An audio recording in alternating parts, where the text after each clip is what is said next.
Good morning, everyone. Welcome to today's hearing. We're still on firefighter evidence, and I think Ms. Jones is going to examine the next witness. Yes, right? thank you very much, sir. I would like to call Watch Manager Thomas Furnell. Thank you.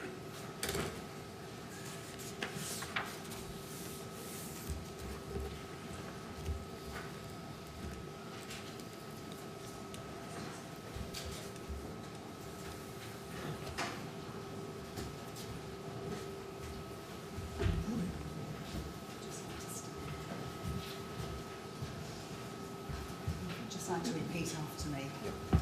I do solemnly, sincerely and truly. I do solemnly, sincerely and truly. Declare and affirm. Declare and affirm. That the evidence I shall give. That the evidence I shall give. Shall be the truth. Shall be the truth. The whole truth. The whole truth. And nothing but the truth. And nothing but the truth. Good. Thank you very much. Do sit down and make yourself comfortable.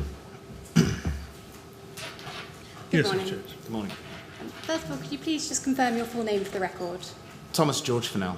Thank you, Mr. Furnell. First of all, thank you very much for coming to the inquiry today to assist us in giving your evidence. It's really appreciated. Secondly, my questions are intended to be short and simple, but if they're not, then please do just say if you'd like them rephrased or repeated.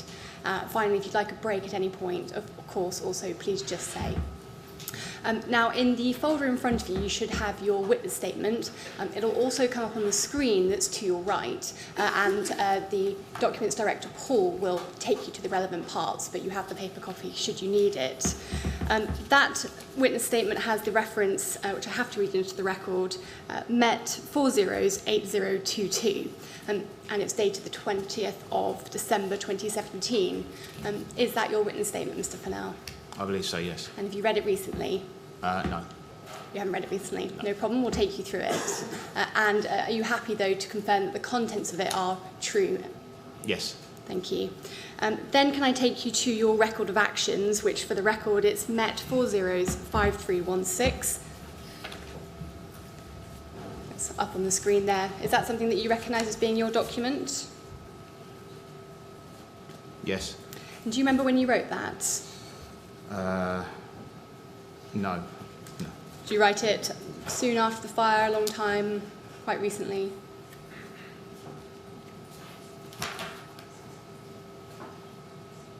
I think it was done the week after. Thank you very much. And are you happy to confirm that the contents of that are true? Yes. Thank you very much. Finally then, you have three other exhibits that I'd like to just read into the record. The references are MET 30-17035, MET 30-17036, MET 30-17033, and we'll come to those shortly. Finally then, before we move on to the proper questions, can I ask you, Mr. Furnell, are you happy for the contents of your witness statement, record of actions and exhibits to stand as your evidence to this inquiry? Yes. Thank you very much. Moving on then, can I just confirm that on the night of the fire, you were the watch manager at Tooting Red Watch? Yes. And is that still your position? That is, yes. Thank you. And is it right to say that you joined the LFB towards the end of 1995? That's correct. And during your career, you have carried out command and control roles on the Wembley Command Unit and on the Fulham Command Unit, but your command support qualifications have since lapsed. That's right, yeah. Thank you. Now, turning to the night of the fire, is it right to say that you mobilised on Hotel 351, the Tooting pump ladder appliance? That's right, yeah. Thank you. And we have from your witness statement at page 2, the second paragraph, that at approximately 1:30 in the morning, you had a call to stand by to Hammersmith. Is that right? That's right. And in fact, you say on page 2 of your witness statement that you and your crew started to drive towards Hammersmith before you were actually assigned to the scene. That's right, yeah. Thank you. And then just looking at some of the timings, we have a record, but I don't need to take you to it, is that you were actually assigned to the incident at 02:05 that morning. You were status 2 at 02:10, and you were actually on scene at 02:27 in the morning. Does that accord with your recollection? That sounds about right, yeah. Thank you very much. I'm going to focus on the two main tasks that you carried out that night. So the first task, as I understand from your witness statement, that you did after you arrived on scene and checked in, was that you were asked to go to the FSG command unit to assist Group Manager Goodall. Is that right? That's right, yeah. In your statement, we have someone called Goddard, but we write in saying it's Goodall. Yes. Yes, lovely. Thank you. And how long do you think it took between going from your appliance to assisting Group Manager Goodall? It was a few minutes walk from where we'd parked up in Bramley Road to get to that command unit. I initially went to, I think, the main command unit. Mm-hmm. The message I had when I was at my appliance was that they needed spare officers at the command unit. So I went to the main one first, and they told me to go to the fire survival guidance one. So it would have taken more than 5 minutes. Mm-hmm. And do you remember where that fire survival guidance command unit was located? Vaguely, yeah, but not the name of the road, but by looking at a map I could probably point it out. Okay, so let's just go to your map then. It's your last exhibit. It's MET 3017033. Is that the map you drew? Yep. It's just coming up on screen as well for you. And towards the right-hand side, there's two CUs that have been marked with a cross with a circle around it. We've got the main CU and the FSG CU. Just on the other side of the screen, please, Paul. Yeah. And so it looks there from your map that the FSG CU is on Grenfell Road, is that right? Yes, that looks right. And do you remember that being CU7? I don't remember if it was. I don't remember the number. No problem. When you arrived at the command unit, actually taking you to something that you said just before you arrived, in fact, you say on page 4 of your witness statement that you were flitting between channels 1 and 10. Is that something that you were doing on the way to the command unit? Yeah, pretty much on the way to the incident, up to the point of the command unit, the fire survival command unit, yeah. And you say that channel 1 is for the fire ground, channel 10 is the command unit officer's channel. By listening to both channels, I was trying to get a bigger picture of what was going on. So first of all, just help us, which radio were you listening to? Well, both. I mean, I didn't get the message about needing officers at the command unit from my radio, probably because I was hopping between two channels. Mm-hmm. One of my colleagues told me when I returned to the fire engine, first of all, after booking in, that they needed spare officers. Was it your handheld radio that you It was my handheld radio, yes. And then you say you were trying to get a bigger picture of what was going on. How were you able to do that? Just because the fireground radio is more for sort of the operational side of it, more towards the people actually on the ground, whereas Channel 10 tended to be more, the command unit crews would use that to communicate with each other, sometimes senior officers as well. So by going between both channels, I could build up a little bit more of a picture of what was going on. Mm-hmm. And why did you want to do that? Just because the scene was very chaotic. There was obviously very, very dynamic, and just listening to one channel, it seemed it was very quiet, Channel 1, I think because maybe it was overloaded, so I'm just hoping to get a bit more of a picture. And can you tell us what picture you did glean by listening to those channels? Not really much. Walking between the fire engine and the command units, there was a lot of the members of the public that I engaged with as well, so I didn't pick much information up at the time, and I don't recall any of the information anyway. Mm-hmm. So just moving then on to you arriving at CU7 with the FSG command unit, you say on page 4 that you saw information coming in over the radio from control. Yeah. Can you elaborate any more as to what you saw, who was on the radio, for example, or anything else? Sorry, to look at the right section. So it should be the last paragraph on page 4.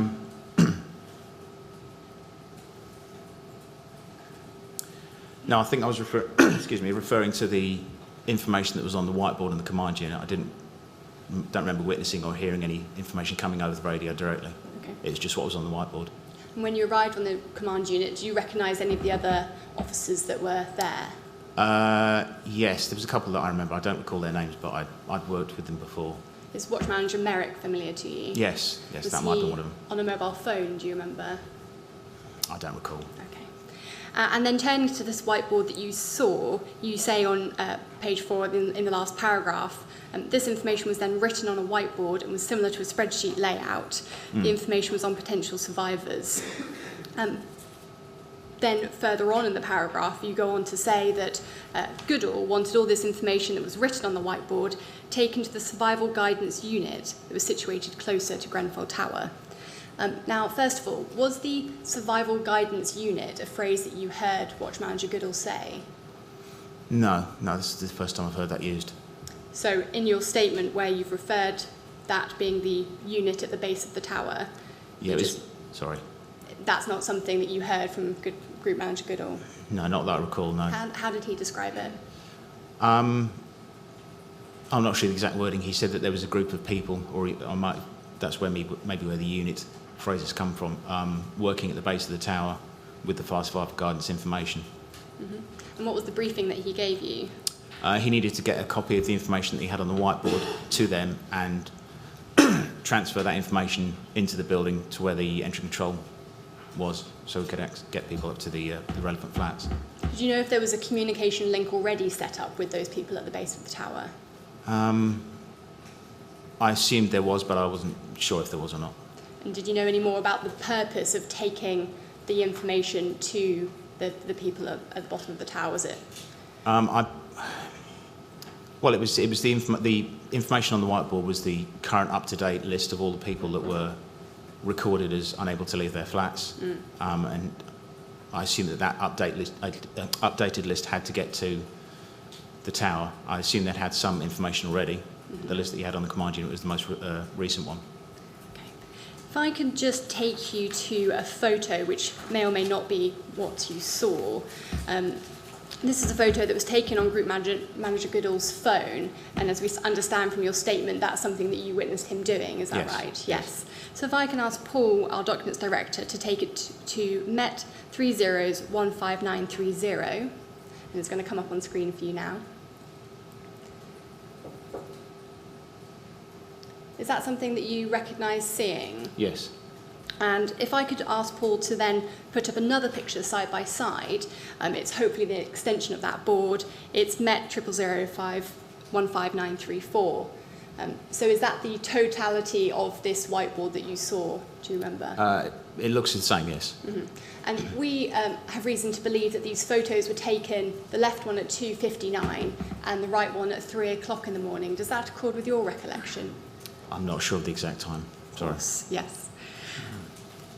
Now, in terms of the information on this whiteboard, did Group Manager Goodall explain it in any more detail to you? Well, he explained the, excuse me, how it laid out, the flat numbers, the floor numbers, the number of people, who was a priority. And how did he say who was a priority? What did he say about that? Just by, excuse me, mentioning that children were obviously, or people with the disabled, less likely to be able to move themselves, mm-hmm. and would need further assistance to get out. Mm-hmm. Can you see on the left-hand and the right-hand photo, in fact, we have a red asterisk at the end of some of the lines. Mm-hmm. Was that explained to you? No, if it was, I don't recall. And in terms of then what you were to do with this, you were to take the photo to the guys at the base of the tower, is that right? Take that information to where the fire survival guidance team were working, okay. And sort of assimilate that information into what they were doing. At this point, did Group Manager Goodall explain the FSG communication system to you? And what I mean by that is how the FSG information was being taken from this command unit and reaching the bridgehead ultimately? I think he did, yeah, because I don't remember discussing that with anybody when I worked with the fire survival guidance team on the ground. So, yeah. What did he explain? That the process was, this information was coming from control, being phoned in obviously by the residents. The information is then to be taken down to the fire survival guidance team, who will then relaying it up towards the entry control in the bridgehead. And do you know why there wasn't just a direct line of communication from the command unit to the bridgehead? Why there was effectively this middle group of people? I don't know. If it was down to the radio traffic being too heavy or communication breakdown, I'm not sure. Did he tell you anything about people writing information, the same FSG information, on a wall in the lobby before getting to the bridgehead? No, he didn't mention that. No. Just turning back to the photos, if I can ask you to look at the right-hand photo, can you see in the very far right-hand corner, we see the end of the whiteboard you've been referring to and the beginning of a new whiteboard with a grid system, what looks like still being set up with numbers in the top left-hand corner. Is that something that you observed when you went onto the command unit? No, I don't really, well, no, now I see it. It may have been that they were trying to tidy up the information they had on the whiteboard into more sort of a manageable format. Do you remember there being any other information on that whiteboard at that time except for the numbers that we see? No. Finally then, in terms of where you were to go with the information, did Group Manager Goodall explain who was in charge or who to take the information to? He mentioned there was a watch manager. I believe it is Watch Manager Sadler. Is that something that he explained to you? Yeah, he told me he was running the team at the base of the tower, or near the base of the tower. And finally then, before we take to your evidence as to what happened when you went there, can I ask you, did you ever think to just run the photo that he'd given you on his phone directly to the bridgehead instead of going to Watch Manager Sadler? No. Did you ever think to perhaps just radio the information directly to the bridgehead? No, I mean, it was the flow of information was explained and I decided to follow it along. I didn't want to freelance and take it straight up to the tower. Then moving on then to where you say you went to Watch Manager Sadler at the base of the tower. Do you remember where he was set up at the base of the tower? Yeah, somewhere around the southeast corner, I believe, under a sort of walkway, sheltering slightly from the debris, and they were on the floor at the time, filling out paperwork.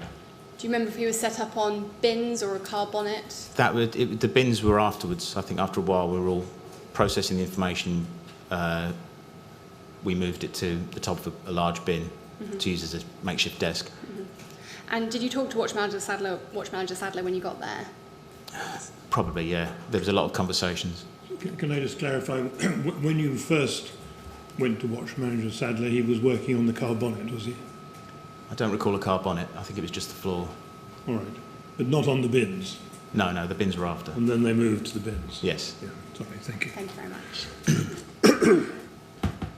And so, do you recall what conversation you had with Watch Manager Sadler when you got to him? Just not specifically, but I told him that I was there with the further information, updated list of all the fire survival guidance calls, and just updated them as to what information I had and found out which information they already had and added to the list of people they had. And is that what he told you to do?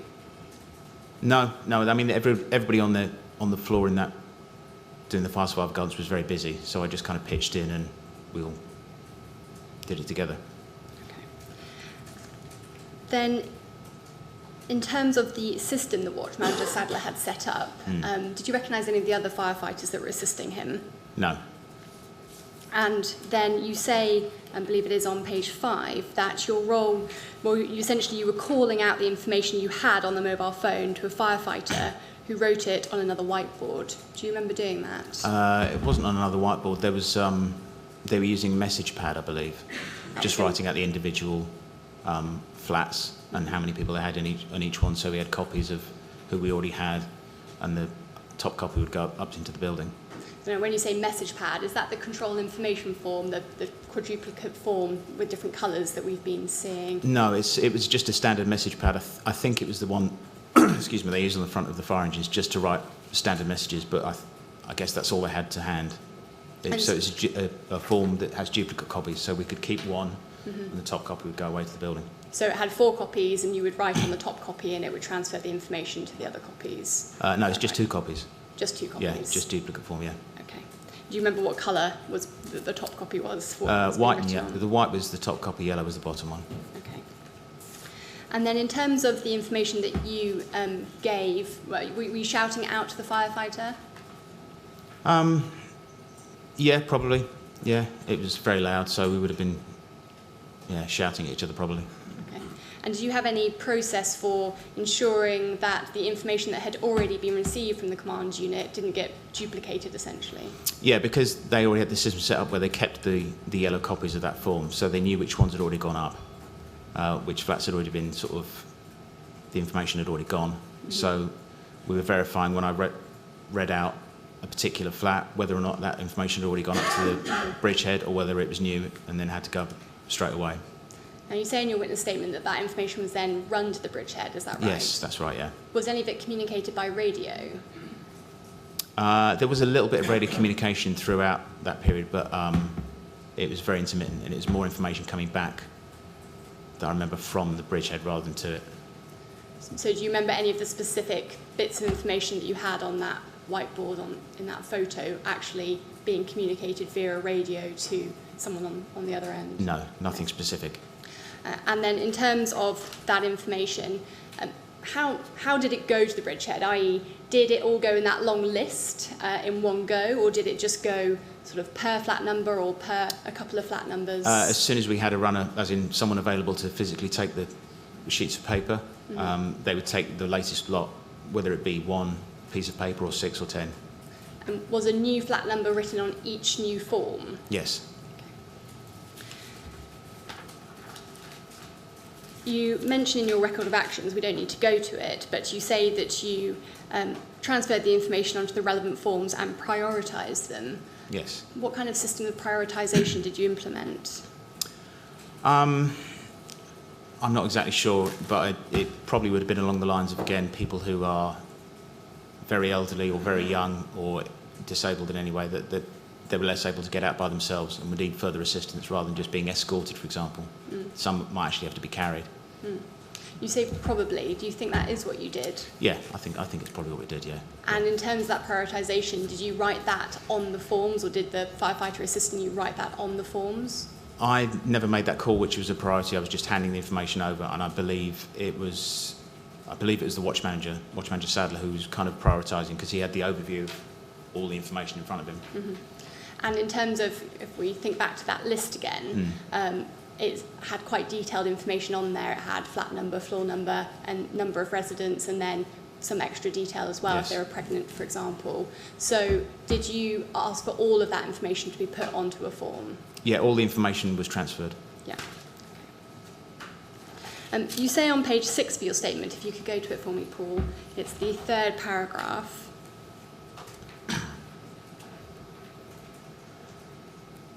You say there that over a period of time the area was not so hectic and we started to get some sort of semblance of order together where we could start to see more clearly how many people there were still to rescue. The picture that was emerging was that a lot of these people were not going to make it out. How did that become clear to you? It's the radio communications I was mentioning earlier came back from the tower, or it may have been the runners themselves that were ferrying the sheets back and forth. That, yeah, they just said that firefighters weren't getting above the 12th floor at that time, or were unable to because of the heat, I think. And do you remember kind of what time in the evening that was that you were told that? No, I don't know at the time. And was that a message that was just relayed to you by the runners or also relayed over the radio? It could have been either, to be honest. I don't remember exactly. But it was while I was working on the fire survivor guidance with the team on the ground. And at this point, were you still shouting out the flat numbers and the floor numbers, or were you doing something else? No, we were still processing the information, yeah. And did that information, the fact that firefighters weren't able to get above the 12th or 13th floor, did that change your approach in any way to what you were doing? No, because the situation could change. 1 minute they could only be getting to the 12th, then they might be able to get up to the 15th or maybe even lower. So, yeah, we kept going with the same system. And just a few more questions on your role there. You say, page back, but we don't need to take you to it, is that you were also at the same time receiving information from members of the public, is that right? Yes. And how were you processing that information? We were starting to include it into the fire survivor guidance information that was going up to the bridgehead. Obviously it hadn't come through control, and it was information that the command unit at the time didn't have, but it was still information that needed to get up to the bridgehead. And you also say that you had information that you were receiving from control through our radios, which was written down on pieces of paper. And was that another line of communication that you were getting FSG messages? Similar to the first one, it's coming from control through to the FSG command unit, and then it was radioing down to us. Fine, so it wasn't the control room directly contacting you at the base of the tower. Fine, then if I can then just take you to one of two of your exhibits. The first one I'd like to take you to is Met at 000-17035. As I understand from your witness statement, this was something that was written whilst you were with Watch Manager Sadler and the team at the base of the tower, is that right? Yes. And if I could just ask, actually, Paul, if you could go back a page to page 1 for me.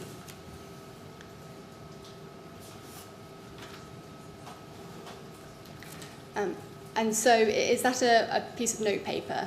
Yes. And do you know where that information came from that you put on there?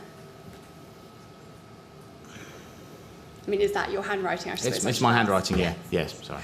And so do you know where that information came from?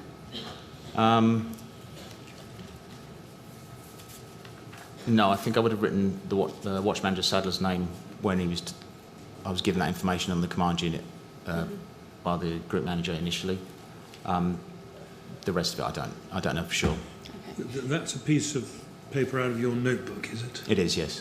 Not the one that would have a duplicate copy? No, that's the smaller, it's just grade your 6 one. Personal notebook you carry? Yes. Can you help us any further with the numbers that we have at the top there? I think it's 121521. Does that mean anything to you? No. Not that I can recall it. And we also have what looks like Louisa De Silva at the bridgehead written on there. Yeah. Do you know why that was written on there? No, presumably because it's above the watch manager. When I was being given a briefing by the group manager on the command unit, I was just writing down information as to who was where. Mm-hmm. And in terms of the flat numbers, we have 183. It looks to be floor 21, is that right? Yeah. But aside from your handwriting, 5 people. 193, 22nd floor, 11 people. 133, 16th floor, 2 persons. Do you know where you got that information from? Sorry to keep asking the same question. No, it's fine. I don't know for sure. I suspect it may have been that, as it was on my notebook, that may have been the information coming from the command unit. From the command unit? Yeah, of the Fire Survival Guidance one, in addition to the photo with all the whiteboard stuff. But that's a bit of a guess, I'm afraid. Do you think, well, how were you getting information from the command unit? Were you on your radio? Was there a runner coming directly to you? Probably the radio. It may have been unlikely, but I don't think there was a runner coming from the command unit. But if I was going to write any information down, it would have been on that notepad. Okay. And do you know why there are ticks at the beginning of the first 2 lines? Not for sure. It may have been that we'd already had down on our list. Mm-hmm. But, yeah. And do you remember what happened to this information? Did it get passed on to anyone or to the bridgehead? I can't be sure, but it would have been if I'd written it down, and it would have gone up to the bridgehead, yeah. And forgive me for asking, but how would it have gone? Would it have gone on this piece of notepaper with someone, or on a different piece of notepaper? It would have gone on the duplicate forms we've been talking about. They'd have been transferred onto those. Okay. And then moving on to the next page, if you could, Paul, we've got there 347, 114 adults, 35 kids, and then flat 92, 3 people rescued. So the top half, I understand from your statement that 347 is the time you think you approximately left the unit at the bottom of the tower. Possibly, yeah. And do you know where you got that information from? I believe I counted out how many people we had on the sheets as stuck. So those are people still to rescue, was it? Yes. Okay. And then in terms of the information at the bottom, flat 92, do you know where you got that information from? No, that may have been later on when I was trying to collect lists of people that had been rescued from their flats to build up a picture of which flats were still remaining, but I'm not sure exactly. This information, did you take it anywhere? Did you use it in any way? The bottom section, if that's what I was doing, collecting it, I would have fed it back to the command unit at the later stages, but the top bit, I don't remember if I passed that back to the command unit. I may have done. Okay. you've collected there the numbers of adults and children you think are still to be rescued. Were you asked to do that by anyone? No, I don't think I was. It's just to keep a list of what we were looking at. Okay. And then if I can take you to another photo, it may be something you can help me with, it may be that you can't, but it's an exhibit we have to a DAC O'Loughlin's statement, and it's MET 000-15705. It'll come up on the screen. Now, if it could just be turned around, there we go. We understand that this is a whiteboard that was in CU7, but we'll have to have that confirmed. And we can see there that there is timestamp in the top right-hand corner at 3:47, and then it looks to be 127 adults, 38 kids. Now, do you remember seeing this whiteboard at all? No. And therefore, are you able to help us in any way why the information there, documented as being, we think, written at 3:47, is any different to, or sorry, is different to what we have on your piece of notepaper? Yeah, possibly. I mean, when I was first given information to take to the Fire Survival Guidance team from the command unit, I was told that there was a possibility that people may have moved flats. So you may get a number of people reported stuck in one flat, and then sometime later they may have moved to another flat. So you end up getting, instead of 4, for example, you get 8 people. So that's why probably the numbers are out. But is this something that you had sort of spoken to anyone on the command unit about? I don't think I had, no. No.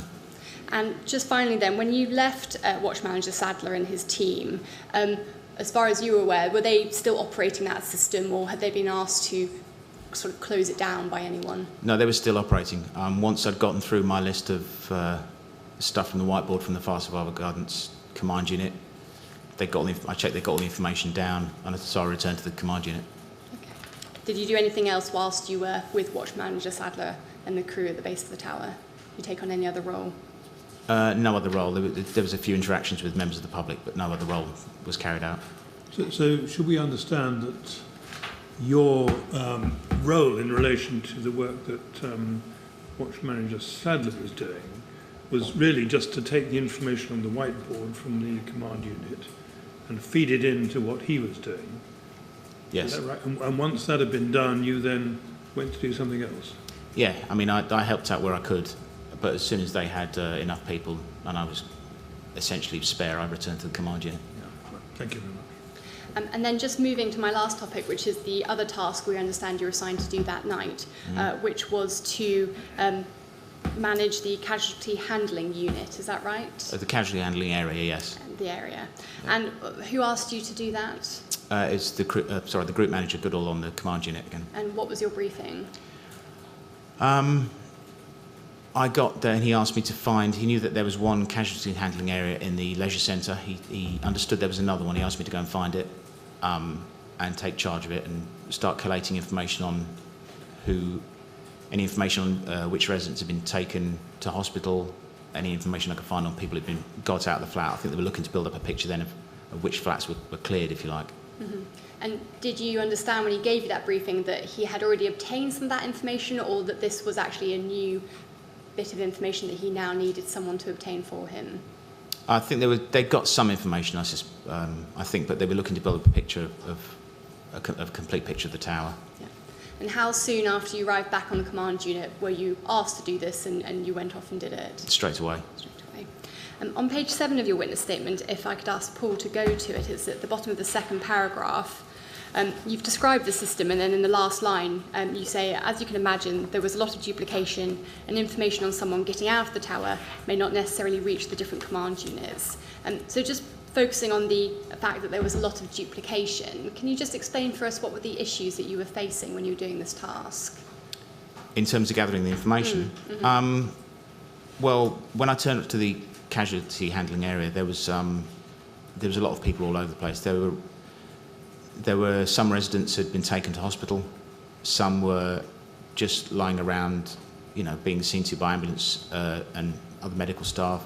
Some just walked to friends' houses. So gathering everybody in one place and finding information was quite tricky, especially as there were a lot of members of the public as well. The area hadn't been cordoned off. So I basically had to ask everybody I saw if they knew, and everyone had a story, so it was quite a laborious task. And how did you manage the fact that you were getting lots of duplication of information? Just wrote down the information I was given, and then fed it back to the command unit and kind of relied on them to, if they'd already had it, they already had it. And I believe in your statement you say you were feeding the information back to the command unit on the radio, is that right? That's right, yeah. And which channel was that? Do you remember? Don't remember. Then further down on page 7, it's there for your reference if you'd like it, but just to summarise the last paragraph, you say that you saw a firefighter standing by nearby to you and you asked him to assist you, is that right? That's right. Do you remember who that firefighter was? Don't remember his name, no. And what was the briefing that you gave him? Basically along the lines of, I've got this task to do, I need to ask all these people, information, if they know any information about residents, I just needed help to do that. Or I think I might have actually given him the task of, no, I can't be sure exactly, but that was the general gist of it. Yeah. So did you ask him to help you collect information about people who had evacuated or been rescued from the tower? Yes. And then if we can take you to an exhibit, it's MET 000-17036. As I understand from your statement, these are pieces of notepaper that you were given by that firefighter, is that right? Yep, that's right. And when he gave these pieces of paper to you, did he tell you anything about what he'd written there? He may have done, I don't recall it now, but I would have fed that back to the command unit, the information. And what was your sort of understanding of what this information told you? These were the people that had been removed from the tower. Okay. And you say you fed that back to the command unit, so again, was that to Group Manager Goodall? Yes. On the radio channel? Yep. And you were communicating to him that they'd been rescued, or they had left the building? Yes. Okay. Now, if we look at the top note, Rania Ibrahim, and the bottom right-hand note, Stephen Power, we understand, in fact, that both of these people and Rania Ibrahim's family didn't actually make it out of the tower. And what my question is do you know how this confusion could have arisen between what you told that firefighter to do and what he actually ended up doing, which seems to be writing down names of people who were still trapped in the tower?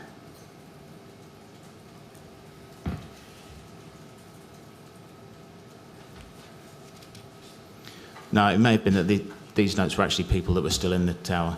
I can't remember exactly. I would have given him the task to find out who was still in the tower and who got out. So maybe it wasn't just people that had left the building, also details of who was still in there. But where he would have got that information from, I'm not sure. Okay.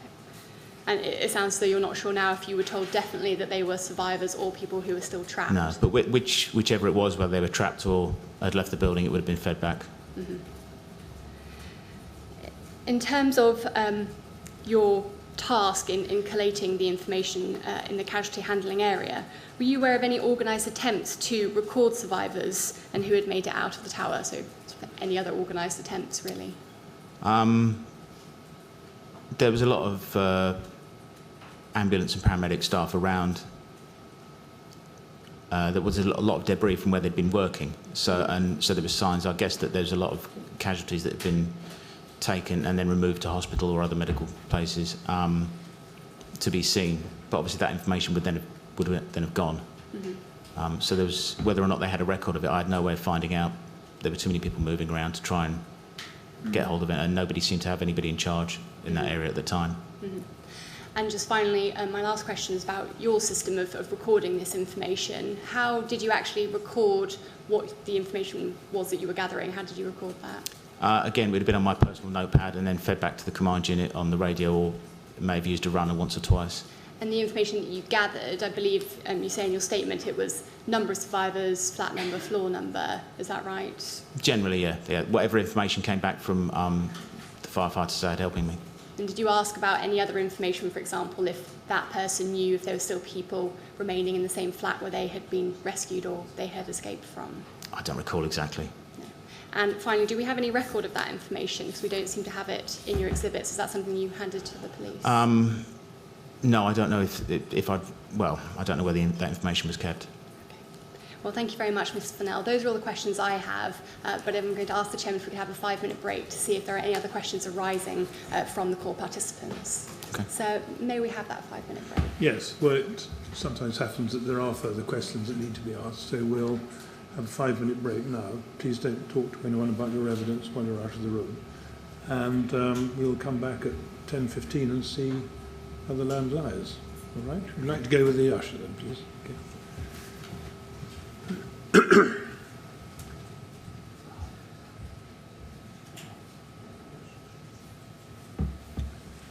Right, 10:15 then, please.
Well, Miss James, what's the position? A few extra questions, if I may. So. Yes, of course.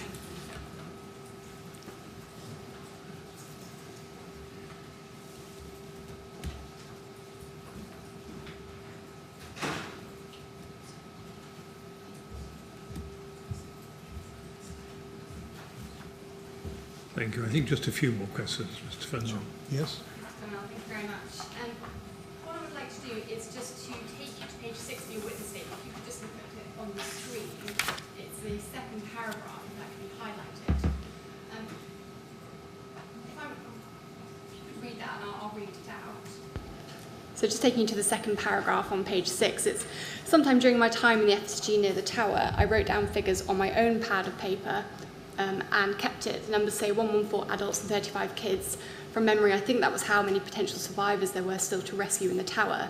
The time I wrote was 0347. I also wrote flat 92, 3 people rescued. On the other side of the piece of paper, I wrote names, Louise de Silva. She had something to do with the bridgehead, but I had no idea why I wrote that. Also Paul Sadler, he was the watch manager that I reported to. I also wrote flat 183, and then floor 21, 5 persons, flat 193, floor 22, 11 persons, flat 133, floor 16, 2 persons. Now, that was the piece of note paper that we were looking at. We were looking at both sides of it. Do you remember if that information was on the same bit of paper but on either side? I don't remember, I'm afraid. And are you able to help us with whether everything you see on that piece of paper was written at 347?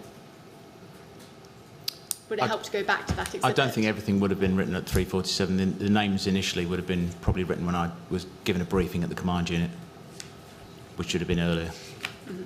When you were working with Watch Manager Sadler and that crew there, were you at any point when you were there taking information about people who were exiting the tower or being rescued? I can't be sure. I don't think so, but I can't be sure if we did. And then something else I'd like to ask you about is, again, referring to that piece of paper, did you take it upon yourself to make sure that, for example, flat 193, if that was your understanding of people to be rescued, that that was then information that was acted upon? Only acted on as far as we wrote the information down and sent it off to the bridgehead. That was as far as we got.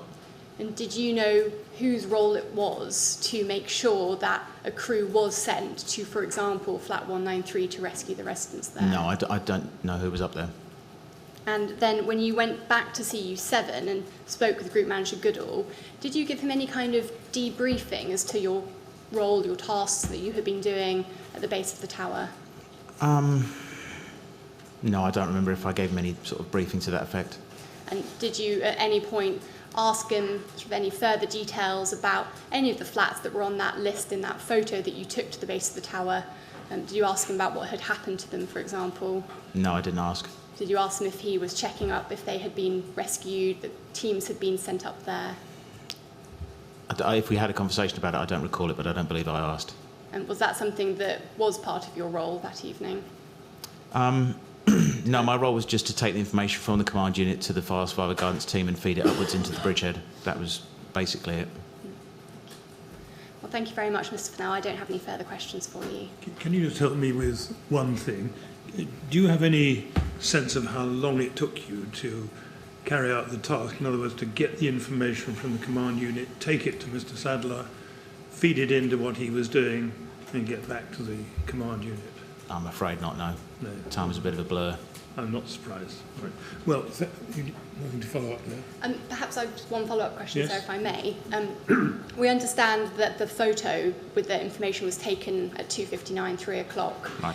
Did you immediately leave CU7 after that photo was taken?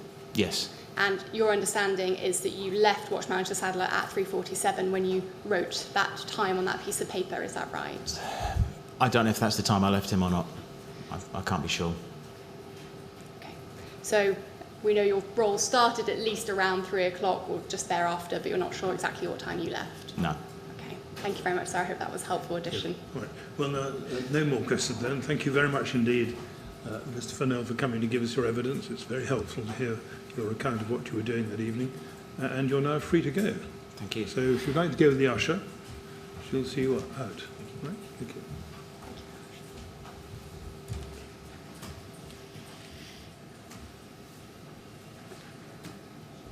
Yes, Ms. Jones. Thank you very much, sir. The next witness is now going to be called. There's no need to rearrange the furniture or anything to that effect, just they need to change counsel, but that's all. Oh, right, yes. Well, thank you very much for taking that with us. Sir, as I struggle with a sense of redundancy, may I call Mr. Bell to give evidence? Right, thank you.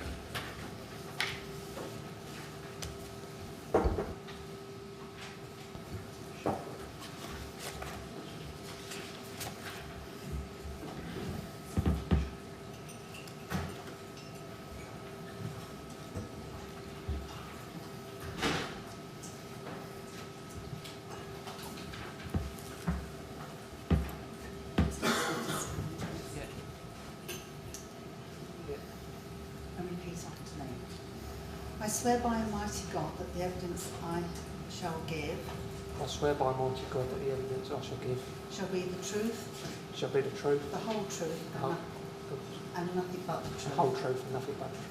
Well done. Okay. Thank you very much indeed. Sit down and make yourself comfortable there. Okay. Yes, Mr. Kerr. First of all, would you mind confirming your name for the record? Yeah, Scott Jason Bell. Ms. Bell, thank you very much for coming to give evidence today. In front of you there should be a blue folder, and if you could turn open to the first tab of that folder, there should be your witness statement, dated the 27th of March of this year, I think. Yeah, that's correct, yeah. And if you turn over to the next tab, Yeah, hopefully there's your contemporaneous note. yeah, that's correct, yeah. And if you can turn over to the final tab, there should be an exhibit to your police statement. Is that right? Yes, that's right. Have you had the opportunity to read those documents recently? Yeah, we're upstairs, yeah. And do you confirm their contents are true? Yes, they are. And you're content for those documents to stand as your evidence in the inquiry? Yes, they are, yeah. Now, could I deal first of all with some basics? Is it right that at the time of the fire you were a firefighter attached to the Red Watch at Wandsworth? Yes, that's right. And you joined the LFB in 2011? Yeah, correct. And that on the night of the fire you were mobilised to the scene on appliance Hotel 331? Yes, that's right. And that's the Wandsworth's pump ladder Wandsworth appliance? pump ladder. And the LFB has provided records which indicate that you were mobilised at 0130 and mobile at 0132. Does that sound about right? Yeah, it does, yes. And then arriving at the scene about 1:45. Yes. And with you on that night, is it right that you, Firefighter John Wright and Firefighter Zaid Al-Assad made your way to the bridgehead Rigdon SDBA? Yes, that's correct, yeah. Now, you say at page 3 of your statement that on arrival you went to the mezzanine floor, which was the bridgehead at that stage, and waited to be committed. Looking back now, was this the mezzanine on the second floor? Yeah, it was, yes. Now, the next topic I'd like to discuss with you is your instructions that you were provided with. And you don't need to go to your statement unless you want to. But at the bottom of page 3, you say that Hammersmith's governor, Paul Watkins, gave you your brief. Is it possible that his name was Paul Watson? Yeah, it's Paul Watson, yeah, sorry about that. Don't worry. And was he on the mezzanine? Yeah, he was at the bridgehead, yeah, on the mezzanine. Did Mr. Watson show you any kind of map or layout of each floor in the tower? No. Now, at the bottom of page 3 of your witness statement, you say, in relation to your instruction, that it was an FSG call on the 23rd floor, 2 flats with families trapped, and our brief was to go up and get them out. Did you receive any further detail at the time you were given your instructions? No, it's like I'm looking at that now, and the word families might have been a bit of an assumption for myself, but it was basically FSG call, 23rd floor, 2 flats. Here's your there's breaking in gear, there's your hose, branch, any questions. You know, it's quite, when you're dealing with persons reported fires, it's, you know, it's quite quick. Repeat the brief back. And so you weren't given details of flat numbers at all? No, sorry, we weren't given details of flat numbers. I can't recall them now. I did have a bit, he did give me a bit of paper with the flat numbers on it, but I think it just got destroyed during the night. But I remember I said to, I think, Firefighter Al-Assad, You remember floor 23. I remember flat, whatever it was, I can't remember, and I said to Firefighter right, and you remember the other flat. So between us, we had it all. And we did know the flat numbers at that time. And is it right that you had no information regarding the number of people within each flat? No, we didn't, no. Did you have any details regarding age, gender, disability, vulnerabilities? No. Can I ask you to look at a photo, and Paul could bring up Met document 000-13074. Now, this is a photo from the second floor. First of all, do you recognise the writing set out there? No, I don't. I've been following the inquest, and I have seen this photo on previous evidence, but prior to this inquest, I'd never seen it before. Now, if you can see the bottom right-hand corner of that, there's a oddly shaped circle. And if Paul could expand that so you could see it more clearly. And what that appears to say is Al-Assad, Bell, Wright, Wandsworth, 23rd floor, 201 and 205. Do you recognise that writing? Did you see it before you went? No, I didn't, no. And looking at that, is it, would you accept that the flats to which you were deployed were 201 and 205? Yes, that makes sense, yeah. Now, I'd like to discuss with you now your deployment to the 23rd floor. Yeah. Is it right that you and firefighters Al-Assad and Wright were all deployed together? Yes, that's right. Your BA tally out time is 0208. Does that sound about right to you? Yes. Now, on page 4 of your witness statement, you say this: I think it was eventually the 12th floor we got to. Are you sure it was the 12th floor, thinking about it now? It was very confusing. We couldn't see any floor numbers, and then Firefighter Wright literally walked into a wall, if you like, and from 6 inches see that we was on floor 10. So we was like, that's great, we can start counting floors again now. And I think we got up another 2 flights of stairs. The reason I ask is that in their evidence, firefighters Al-Assad and Wright think they were at the 10th floor, but you think you stopped at the 10th floor and went up. Yeah, we went back there. down to the 10th or the 11th, I believe, once we found, well, I'll get to it, once we found a casualty. Now, you go on in the same paragraph to say, I heard another crew a floor or 2 below me shouting. They were doing door procedure. I remember saying to my crew, let's tie in with this crew, see what they're doing. Now, why did you decide to take that course then? Door procedures given to warn other firefighters that they're going to open a door. So you don't know what conditions are going to be like behind the door. So it's just a shouted warning to other crews so they can get into a bit of hard cover or whatever. Obviously, we was in the worst possible place, being on top of them in a staircase, because obviously the stairs are going to work like a bit of a chimney, if you like. Sorry, mister. So I remember sort of shouting to Firefighter Wright and Al-Assad, did anyone else hear that? It sounds like a crew's doing door procedure. And as I'm saying it, they must have opened a door, because the stairs, it was smoky before, but it just filled with hot black smoke. Like visibility went to nothing. Now, at that stage, why did you decide not to carry on up the tower to the 23rd floor? Because obviously there was no fire lift, there's only one staircase, and that's our egress, that's our only way up and down the stairs. So I just wanted to tie in with that crew and see what they were doing, because you know, being where we were just getting battered by hot black smoke. And it seems to flow from what you're saying that you didn't know the members of this other crew. Is that a fair observation? I didn't at the time. Following, watching a bit of the inquest, I think they was possibly Soho now, but I didn't know at the time or when I done my statement. Now, in your statement, you refer to a door being opened, and it's at page 4 of your witness statement. Now, can you remember whether that was a flat entrance door or the door between the stairwell and the lobby? It was a door between the stairwell and the lobby. Okay. And what was the effect of opening the door on conditions within the lobby? In the stairwell or the lobby? Well, first of all, within the lobby. I didn't. I was crouched on the edge of the stairs. I only half crawled into the lobby once we'd found a casualty. So what was the effect on the stairwell? Oh yeah, hot black smoke, no visibility.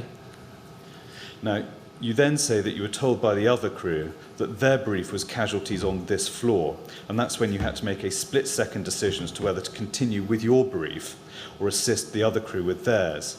And you say, I'm considering at this point that the staircase was really bad with smoke and we'd used up a lot of air getting that far up already. At that stage, just for the avoidance of doubt, had you concluded that you weren't going to be able to get to the 23rd floor? Not at that stage. It was a case of talking to the firefighters, right, and Alice said, let's do a gauge check, see how much air we've used getting to this point, providing, I'm not sure if we was on the 10th or 11th floor at that stage, because we'd come down a floor or so. So I'm thinking we've got possibly another 12 or 13 flights of stairs to go up, find these 2 flats and bring casualties out through these conditions. It was this, we were talking about it when, we then found the casualty, if you like. Given what you say, it sounds as if you were starting to form the view that you weren't going to be able to get up to the 23rd floor. Is that a fair observation? It all depended what they found in that lobby, because if we would have then shut the door, because I think, if I remember rightly, one of the firefighters was crouched by the door with the door open while his BA partner was searching the lobby. So if we had shut that door, then maybe we could have carried on going up. At that stage, did you consider radioing down to the bridgehead what your current position was? All this happened very quickly. So I didn't want to radio down till I knew what we were doing, if that makes sense. I did get on the radio about a minute later once we had the casualty, but it was we were still discussing what we were doing and then we found a casualty. So, what was your experience of radio communications as you'd gone up the tower? Yeah, it didn't work. And were they ineffective from the point you left the bridgehead, or did they gradually vanish away? It's all a bit blurry, if I'm honest, but it's all the way up. I was getting like bits of broken messages, bits of static, I think. And with the Barry set, you don't get a complete seal on your face mask. So when you turn your head a certain way, you hear air leaking from the side of your face mask. So it's quite a confusing experience. Okay. Now, you decided to stay, I think you were around the 10th or 11th floor at this stage. How it happened was I was discussing with my crew, what should we do? I then, one of the other 2 firefighters from the other crew said, like put something on my lap, and I didn't know what it was. I said, what is it? And he says, it's a cat. And I said, like, what do I want with a cat, type of thing. And so I put the cat on the floor, and then it's literally a second later, I heard them shouting that they'd found casualties. So that was like my mind made up now that we've got, possibly savable life here. And so you were notified of the casualties. What happened next? I started to crawl through the door into the lobby, maybe a metre or so, and I felt a casualty. So I started dragging the casualty back towards the staircase. I then got on the Barry set and tried to send a message to Bridgehead just to say that we've found a casualty on the 10th or 11th floor and we're going to make our way back down with the casualty. But I don't believe the message went through. It was just silence. And how did you take the casualty down? It was a bit of a nightmare, if I'm honest. There was myself and Firefighter Wright. Firefighter Alice was helping the other crew with their casualty. In an ideal world, it's nice to get one of you under each arm and sort of drag them. But the staircase was so tight, his legs kept on wrapping around the railings of the stairs. So Firefighter Wright had to keep on getting his legs out what was tangled. He was casualty, was unresponsive, could say lifeless. But I've seen people pulled out of fires in the same condition before. So you've got to give them the benefit of the doubt. Like sometimes they've been alive, sometimes they've died, sadly. So we always get people out.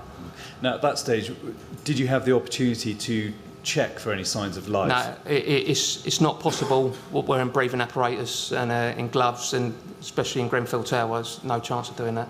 And so the decision was to take the casualty down? Yeah, like I said, I tried to send a radio message once, but I'd made my mind up we were taking him out, so I didn't want to waste any time trying to send another radio message. I knew probably wouldn't work, so we just started dragging him down the staircase. And how long did it take for you to get the casualty back down to the bridgehead? I'm not sure. It's a bit of a blur.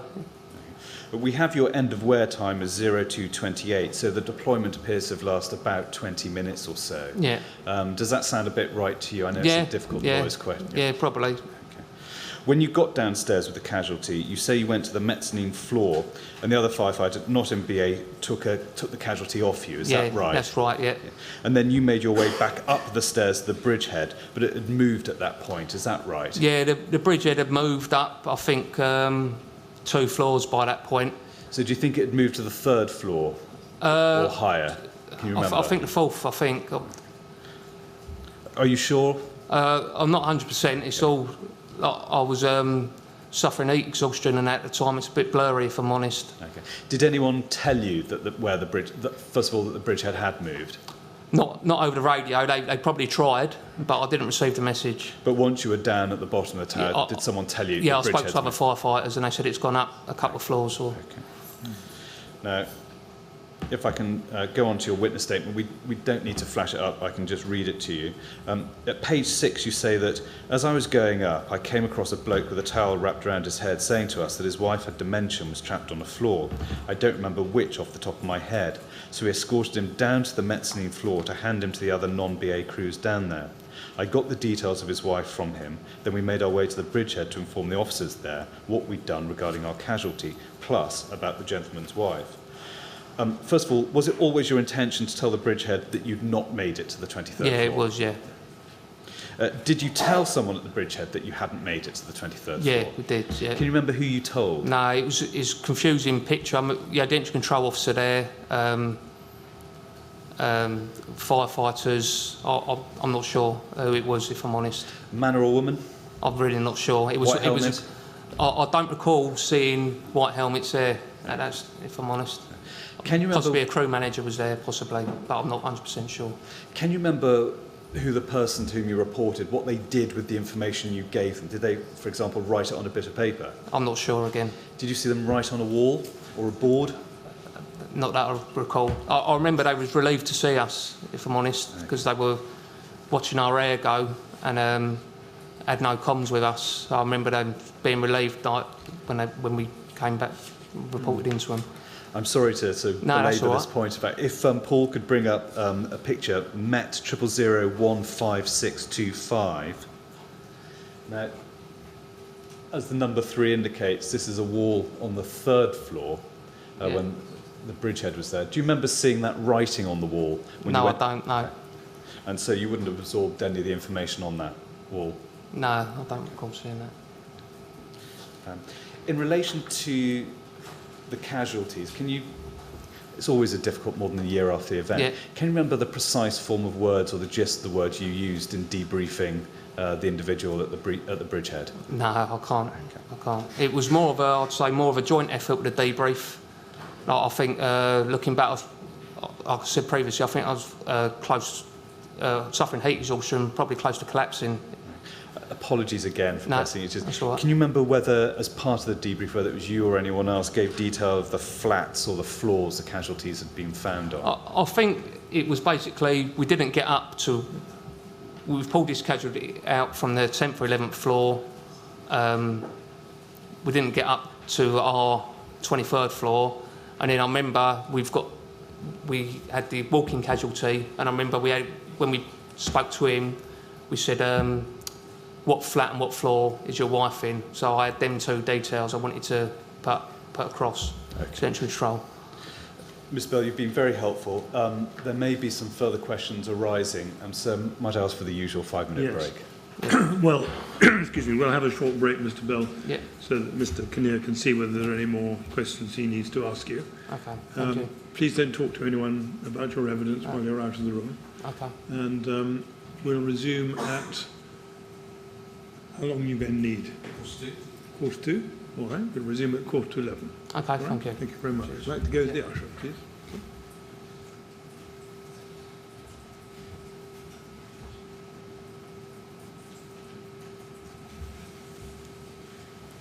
All right, 11:15 then, please.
Well, Mr. Kinnear. So just a few supplementals.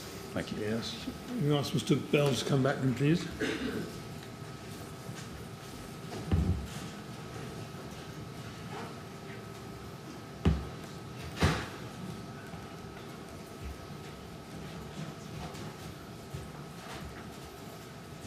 I think a few more questions, Mr. Bell. Sorry. A few more Okay. questions, I think. Yeah. Yes, Mr. Mr. Kinnear. Bell, thank you very much for your time. First of all, in respect of the Barry radios, you referred in your evidence, you say you don't get a complete seal on your face mask. Is that a fair summary of what you said? Yeah. Now, if you're trying not to use up air, does that mean you have to be careful about using the Barry and not wasting air? I don't think it lets by a lot of air. It's more the sound of it when you turn your head. It makes your head sort of noise, you know. So is it irritant value of that It's noise irritant rather than anything and substantive? irritant and noisy, yeah. Okay. Now, when you went back to the bridgehead and said that you hadn't gone to the 23rd floor, Yeah. did you give them reasons as to why you hadn't been able to get up there? Just said we found a casualty. And no more than that? No, I don't think so, no. Now, at page 5 of your witness statement, we don't need to go to it unless you want to, you say that you'd been saying for a long time that radios were useless and no one had been listening. To whom had you been complaining about the radio? It's just it's a known thing. Like when I was a recruit at Southwark Training Centre, when I had my lesson about the Barry radio, one of the instructors even said that they're useless, and that was being told that as a recruit. So And it's a known thing. Did you take it more formally and complain to a station manager or any more senior officer? No, I didn't, no. One final question, and this rises out of an issue, that when you are allocated an FSG on the 23rd floor, why is it that firefighters won't go straight up and try and get to that highest floor, rather than dealing with other incidents as they go up the tower? We were making our way up, and if that crew wouldn't have opened the door, we would have carried on going up. It wasn't, you know, and once we've found a casualty, you know, much the same, if we would have found someone collapsed on the stairs, we'd have had to drag them out. You just can't leave people. Ms. Bell, thank you very much for your evidence today. Those are all the questions I've got. Thank you. And just leaves me to say thank you very much for your help. It's been invaluable. Yes, well, thank you very much indeed for coming to give your evidence. It's really useful to hear about your personal experiences on the night in question, and we're very grateful. Okay, thank you. So thank you very much for coming, and now you're free to go if you'd like to go with the usher. Thank you. Thank you very much.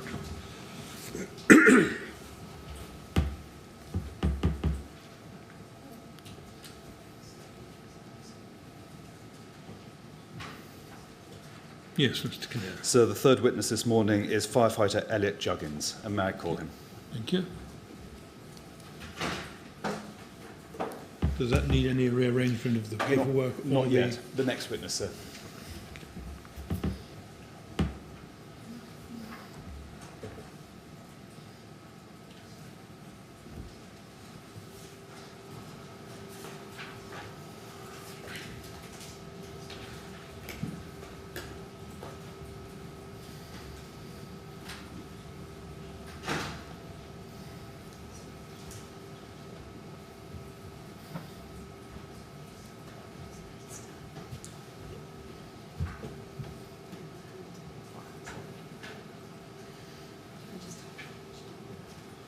Repeat after me, please.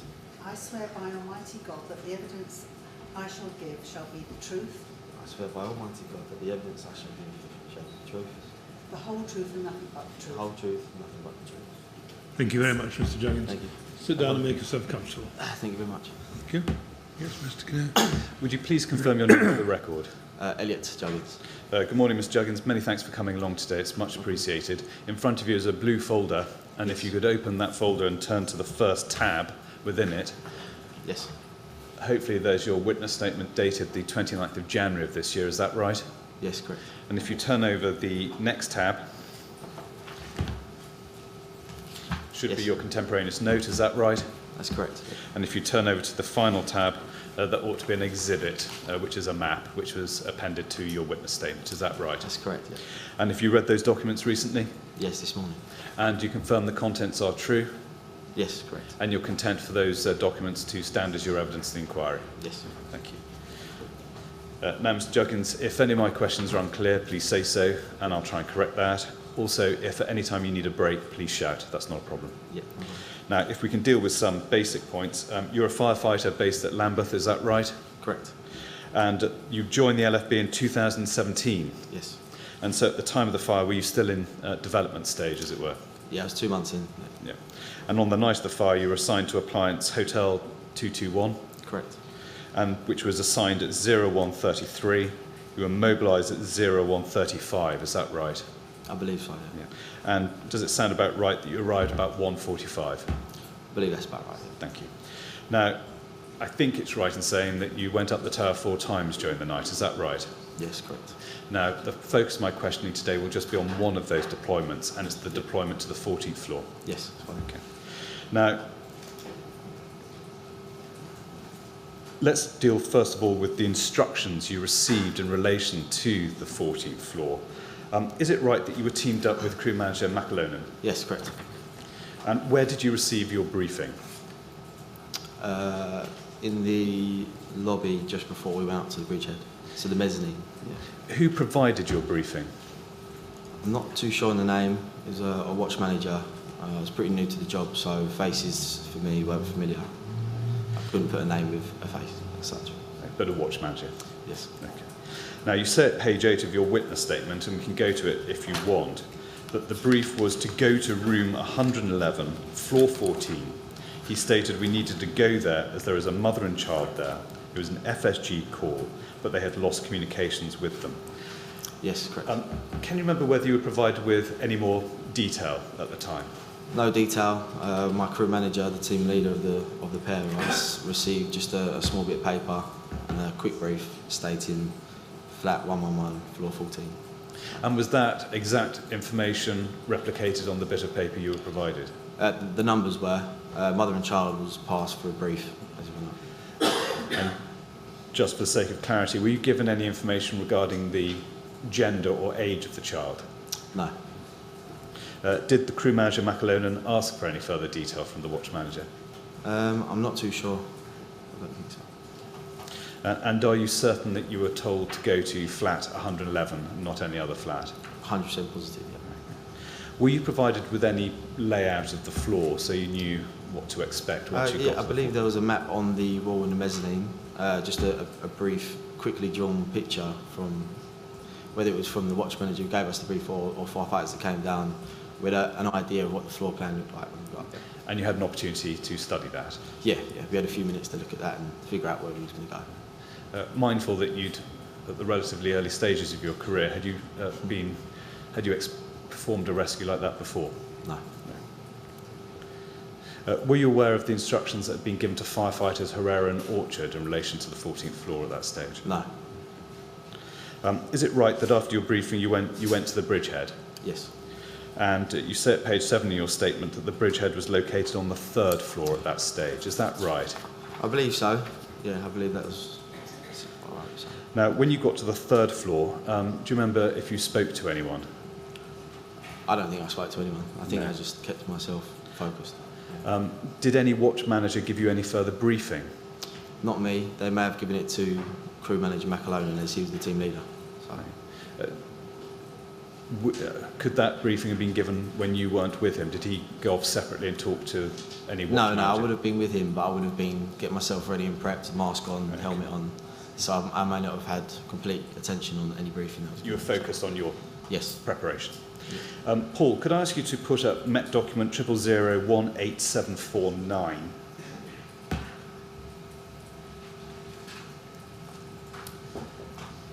Now, this is a forward information board.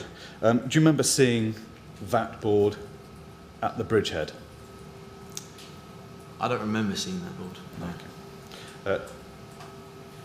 Did crew manager McAlonan or any other officer refer to it before you were deployed? Can you remember anything along those lines? I can't remember whether crew manager McAlonan had seen that board at the time. I know he was focusing on relaying the brief, and more fib boards were there. I believe a board was there, but as for the details, I can't recollect. Okay. And Apologies for showing another photograph, Mr. Juggins, if you bear with me. Yeah, please Paul, do. can you put up Met document 000-15625? Now, as the number 3 indicates, this is a wall on the 3rd floor. Do you remember seeing that wall with writing on it? Yeah, I vaguely do remember seeing that wall. I don't think I paid attention to the numbers and the floors, but I do remember seeing that tally sort of chart go up, yeah. Given that you'd been deployed to flat 111 on the 14th floor, do you remember scanning the information on the wall to see whether there was any reference to that flat or that floor? No, again, I wasn't focused on any writing on the wall. I was focused on getting ready. Can you remember whether crew manager McAlonan looked at it? Again, perhaps he may have in his preparations, but I don't know if he did or not. So. Before you deployed, do you recall seeing any other firefighters coming down from the 14th floor? I think there were firefighters going in and out, but as for what floors they came down from, I have no idea. So. Now, if I could now turn to talk to you about your ascent up the tower. Yeah. And now, in terms of the ascent to the 14th floor, we have a BA tally-out time for you and crew manager McAlonan as 02:31 and a tally-in time of 2:45. So does that sound about right to you? I have no idea what times it was, I'm afraid. I do remember it being around 2:30ish, because I remember writing, or they wrote the times on the tally when I went in, but as for the exact minute, I couldn't tell you. Don't worry. You say that when you got to the 7th floor, you lost the light and visibility, and you describe it as 0%. Is that a fair summary of what you encountered? Yes, complete pitch black. Now, if I can now turn to your arrival on the 14th floor. Now, when you arrived there, you say in your witness statement, this is page 9, the 3rd paragraph, it was dark, but it wasn't smoke logged. The smoke logging was mainly in the staircase. Now, is that a fair description of what you encountered? I believe at the time it was very thinly smoke logged, but it wasn't as pitch black as the stairs. The stairs was completely invisible, you couldn't see a thing. But when we got onto that floor, I think the fire door that protected the stairwell to the lobby had protected it enough that it wasn't too completely smoke logged. I could see my hand in front of my face. It wasn't completely pitch black. So in the lobby itself, you could see your hand in front of your face. Yes. How much further could you see? What was I could see my crew manager in front of me as the team leader, and then within a couple of metres, I'd say I'd be able to see. I couldn't see across the other floor of the lobby to the other flats. I could see where we was going to 111. I could see the door. So, how far ahead of you was crew manager McAlonan? Within touching distance, so a metre or so. Did you see another crew on the 14th floor lobby when you arrived? Did you hear or see crew manager McAlonan trying to make contact with the other crew? Yes, I believe crew manager McAlonan thought he heard another crew on the floor. He attempted to make contact and received nothing back. So. Okay. Now, if I may now turn to the searches of flat 111 and flat 112. Now, you say that you went to flat 111, but the door was wide open, yes, and that you didn't find anyone in there. Now, that's at page 9, the 4th paragraph. Is that a fair summary of what you encountered? Yeah, completely correct, yeah. And when you were searching the flat, is that the point at which the lobby area begins to get increasingly smoke logged? Yes, so as I completed the search of the flat, I noticed as I was coming back out towards the lobby that the lobby had now become a lot darker, a lot more, like the visibility had gone straight down almost to zero. So I noticed that was smoke logging coming through the floors. Apologies, this may be a somewhat impractical question. I apologise in advance. Could you see where this further smoke was coming from? I have no idea where it was coming from. I just know it was in front of my face. So. Now, you'd gone into flat 111, you'd searched it. Yes. And had you gone in and checked each and every one of the rooms? Yes. So as we went in, I used the tick to search the rooms. That's the thermal imaging camera. Thermal imaging camera, sorry, yes. The thermal imaging camera didn't pick up any heat spots apart from at the windows where the fire was trying to get through. So. And who led with the thermal imaging camera? Was it you or crew manager McAlonan? Crew manager McAlonan was the leader.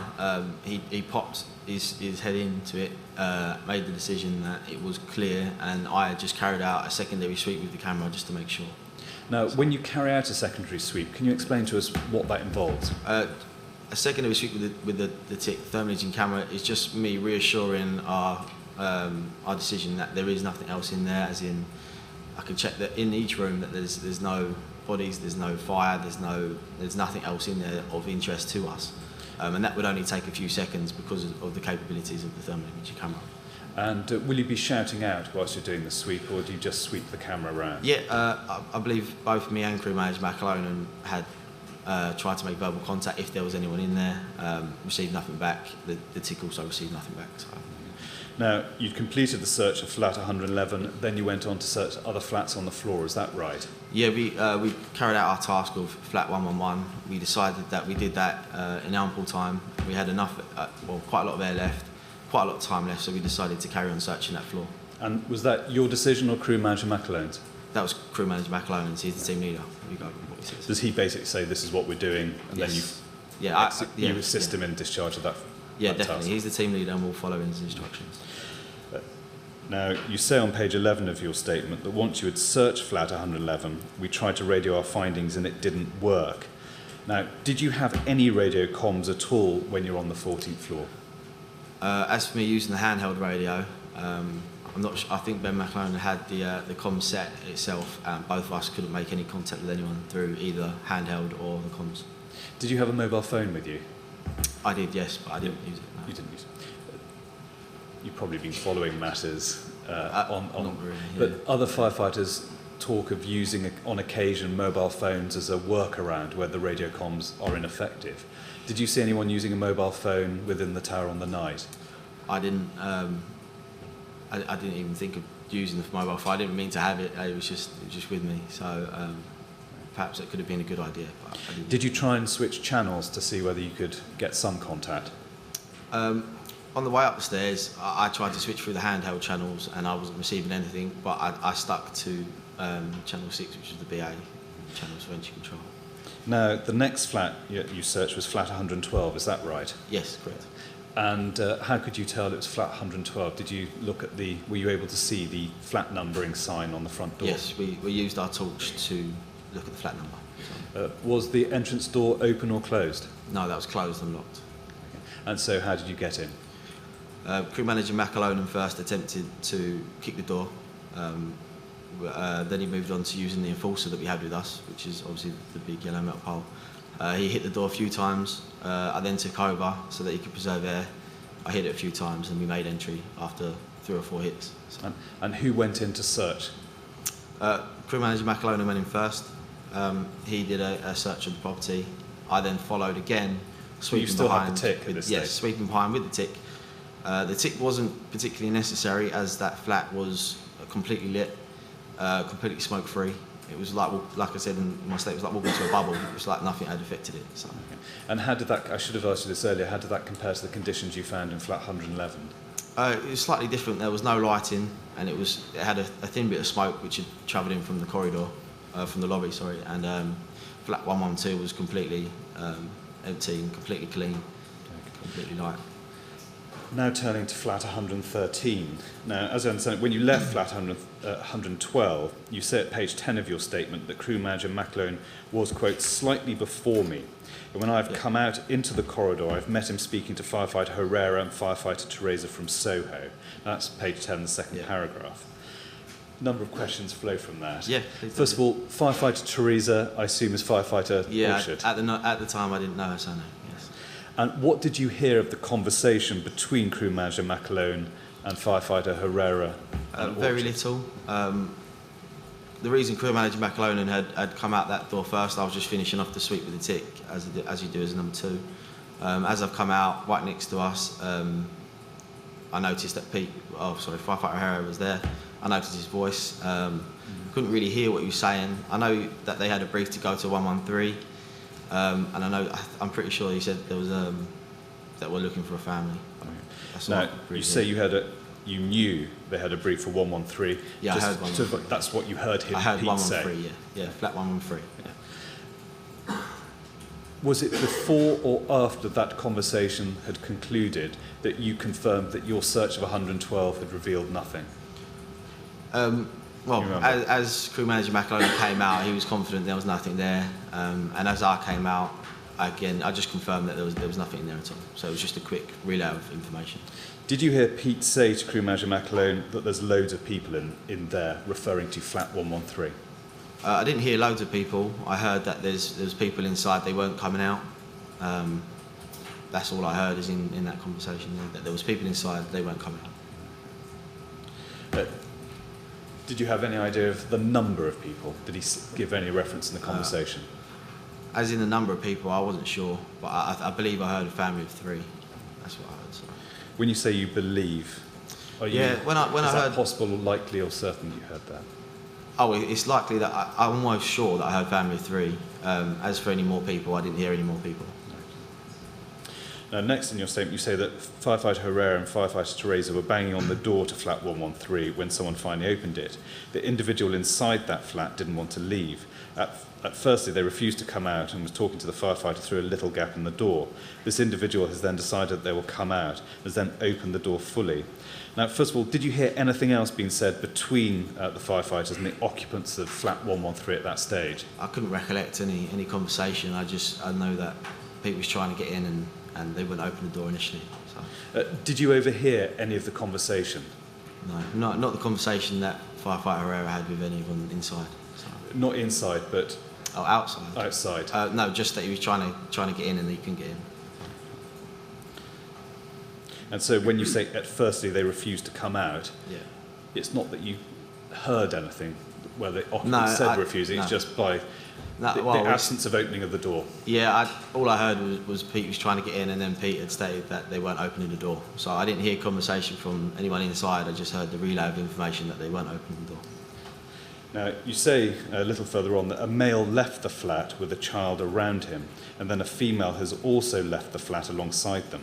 And then you go on to say a bit further down the page, the female exited the flat first and the male and child left after. Did you see the child at the time?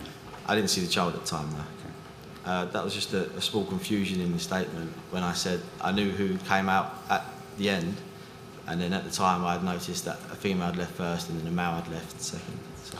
Now, but were you certain that you'd seen a male leave first and then a female? No, female first. Female first. Yeah, the first statement, I think, was confusion with the person writing the statement.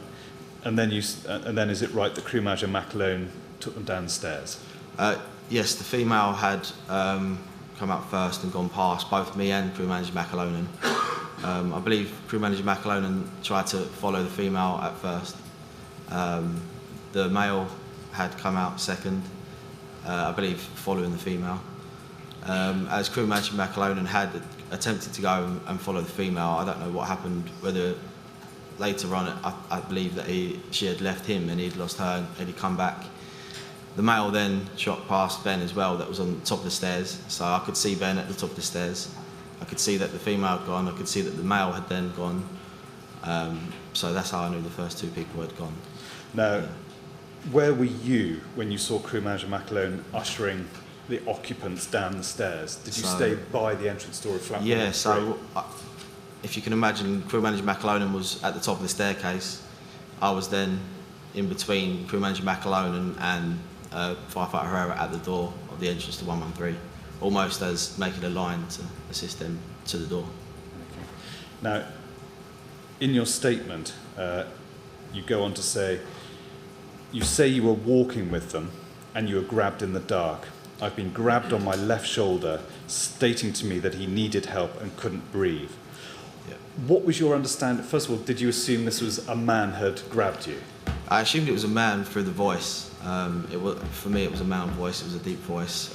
I had been making my way to follow Crew Manager McAlone and the 2 people that had initially run out. I wasn't aware any more people were coming out when I was actually grabbed when I turned to make my way towards the door. So. And do you have any idea of where this man came from? I can only presume it came from 113, as I am next to the door and the opening to 113. And where, if I can put it this way, where were you standing in relation to flat 113 when you were grabbed? I was maybe outside the door, a metre outside the door, turning my position to walk to the exit of the lobby downstairs. Now, you go on to say at page 11 that you grabbed hold of him and guided him through to behind where the male and female are, so to help him out of the tower as well. Did he say anything to you during the sort of transit from the flat entrance initially door? Sorry, if you just... sorry, apologies, I know there's a temptation to get to the answer. Did you say anything to him in the journey between the flat entrance door and the stairwell? All I remember from that interaction is that as I turned, I noticed someone had touched me and grabbed me, not particularly hard, but I think they were struggling to breathe and they asked for assistance, as in help. Where do I go? What do I do? And in that instance, I then guided them to the exit that the other two people had left from, and where crew manager McAlonan had been standing at the top of the stairs. Whilst this was going on, did you see or were you aware of where firefighters Herrera and Orchard were? I was aware that they were still around the entrance to the door of 113. Did you hear any conversation between firefighter Herrera and this man? I have no recollection of any conversation. I just know I was caught on the way out myself. So. Did you check flat 113 yourself? No. Given where you were, given you'd carried out a search of both flats 111 and 112, may I ask why you didn't go into flat 113 to carry out a sweep? Our task was to go to 111. We continued to 112. It was another crew's task to complete the FSG survivance call to 113. We had just been there to assist them. So. Now, if I can now turn to your journey down to the bridgehead and the debrief. Yeah. When you returned to the bridgehead, you say that you debriefed the entry control officer. Do you remember who you spoke to now? I personally didn't. As a crew, we did, but it was crew manager McAlonan who had given the brief to the entry control officer. At the time, I didn't know who that was because I was still new to the role. So. And did you listen to the debrief that the crew manager gave? I don't recollect the conversation at all what the debrief was. I just know he gave one. Do you remember anything being said in respect of flat 113, first of all? I believe all that was said is that we had assisted these 3 individuals, which we realised there was a child on the back of one of them, so 4 individuals from flat 113, and that's all I remember hearing. So. Did crew manager say that flat 113 was empty, or he couldn't confirm that it was empty? I don't believe he said anything about it being empty or confirm it's empty, because me and crew manager McAlonan, along with those individuals, had left before the other crew had left. So. Could I take you to another photo? Yeah. It's MET 000-15625. We looked at this earlier, Mr. Juggins. Mm-hmm.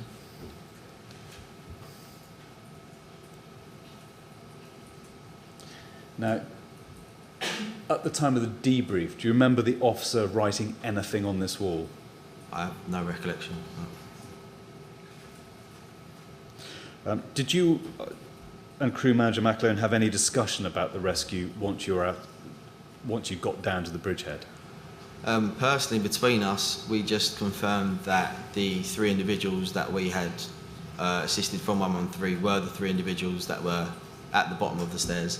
So we knew that the female had come down first as she had slipped, and Ben was quite happy to realise that she had made it all the way down. We recognised the second male as soon as we got down, and the third male as soon as we got down, because we were 3 or 4 steps behind all of them coming down, so we knew exactly who they were. Did you speak to firefighters Herrera or Orchard about who they had come down with? No. Did you have any conversation with firefighters Herrera or Orchard after you'd got back down to the bottom? Not that I can recall personally myself, no. At paragraph 3 at page 12 of your witness statement, you say that the first casualty that ran to us, I believe he was from Syria, and he stated to me that him and his twin brother were in the room that we had rescued him from.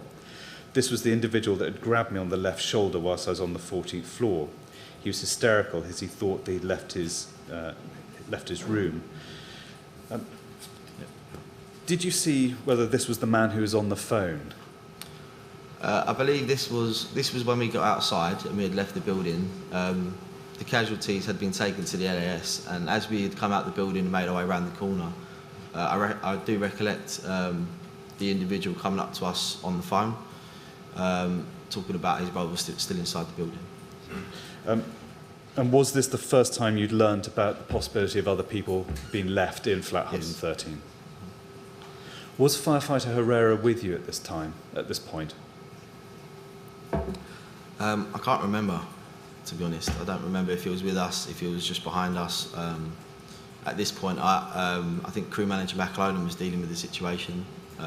maybe with Peter Herrera, as I had moved off to speak to the family of 3 that we had assisted down to make sure that was okay as well. So you didn't overhear any conversation between Firefighter Herrera and this gentleman? No.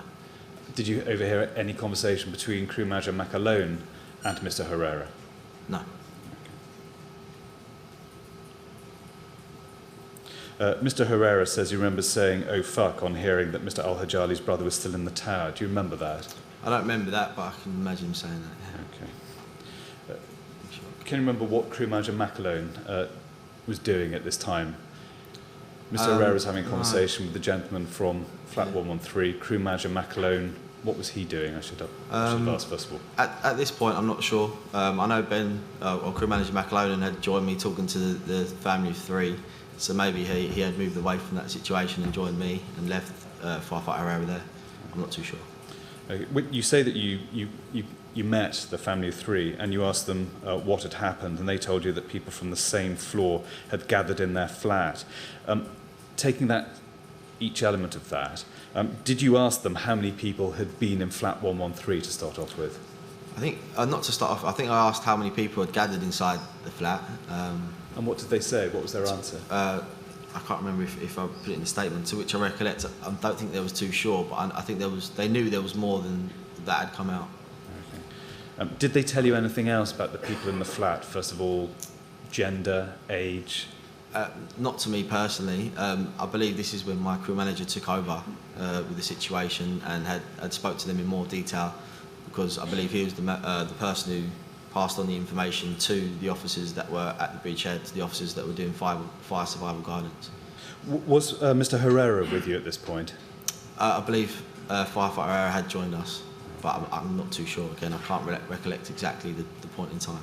Do you remember him saying anything about the prospect that people had been left behind in flat 113? I don't remember saying anything. I don't think he believed anyone else was left in that building at the time. Now, on page 13 of your statement, you say that you took the information the family had given you to the commanders who were at the front of the tower. Was that you or Crew Manager McAlone? That would have been Crew Manager McAlone, so okay. We stick together as a team, but he's the team leader. He would have taken the information, he would have passed it on. So when you say you stick together, but for these purposes, though, Crew Manager McAlone went alone into the tower, is that right?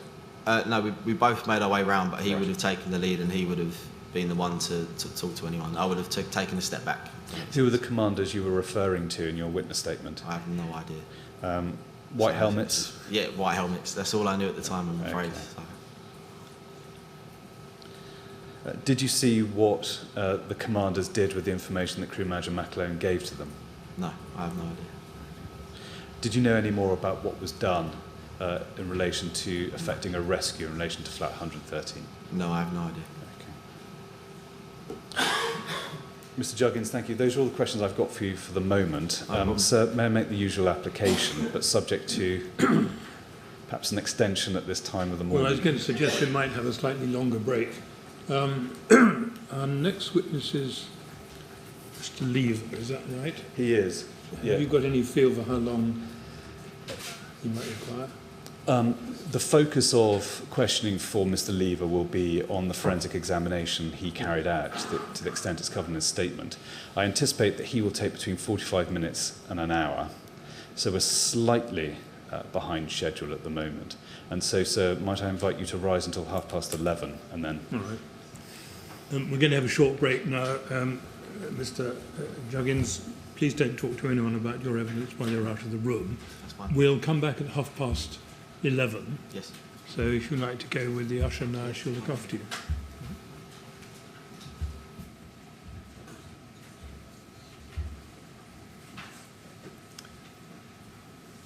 Right, 11:30 then, please.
Well, Mr. Kinnear, where are we? Sir, as ever, just a few more supplementals that I Yes. think to be taken All right, relatively then- swiftly. Could we have Mr. Juggins back, please? Okay.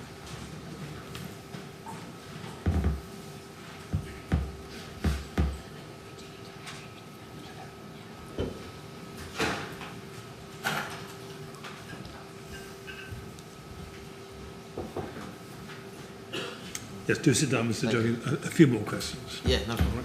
Mr. Yes, Juggins, sir. thank you very much for your continued help. First of all, could I ask you a question, going back to a question about flat 113? Yes.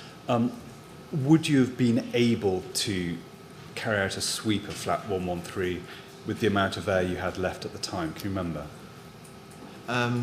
Potentially, but again, it wouldn't be my role. There was a team there that was tasked to go to 113 and get the people out. It would have been their decision to do whatever they wanted to do with that flat. I was just there to assist them as I was in the proximity at the time.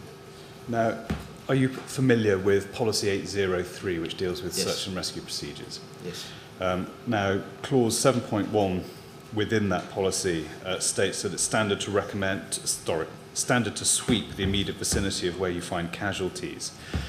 Given that you unexpectedly, or rather you'd found casualties within flat 113, would that have been a trigger for you to consider carrying out a sweep of 113? For me personally, no. For those, the team that was involved, again, I don't think it would have been, because that policy states that when you find a casualty unconscious in a search and rescue attempt, then what you'll do is you'll step maybe 1 metre away from that body or that casualty, and you'll sweep that immediate vicinity. You wouldn't then go and sweep the rest of the room, because again, you've got a casualty there, you need to take them out and you need to exit and withdraw. So again, it wouldn't be to search the whole entire property, it would just be the immediate 1 metre area around that casualty and individual. Thank you. Now, from your vantage point outside or on the threshold of flat 113, were you able to see inside that flat? No.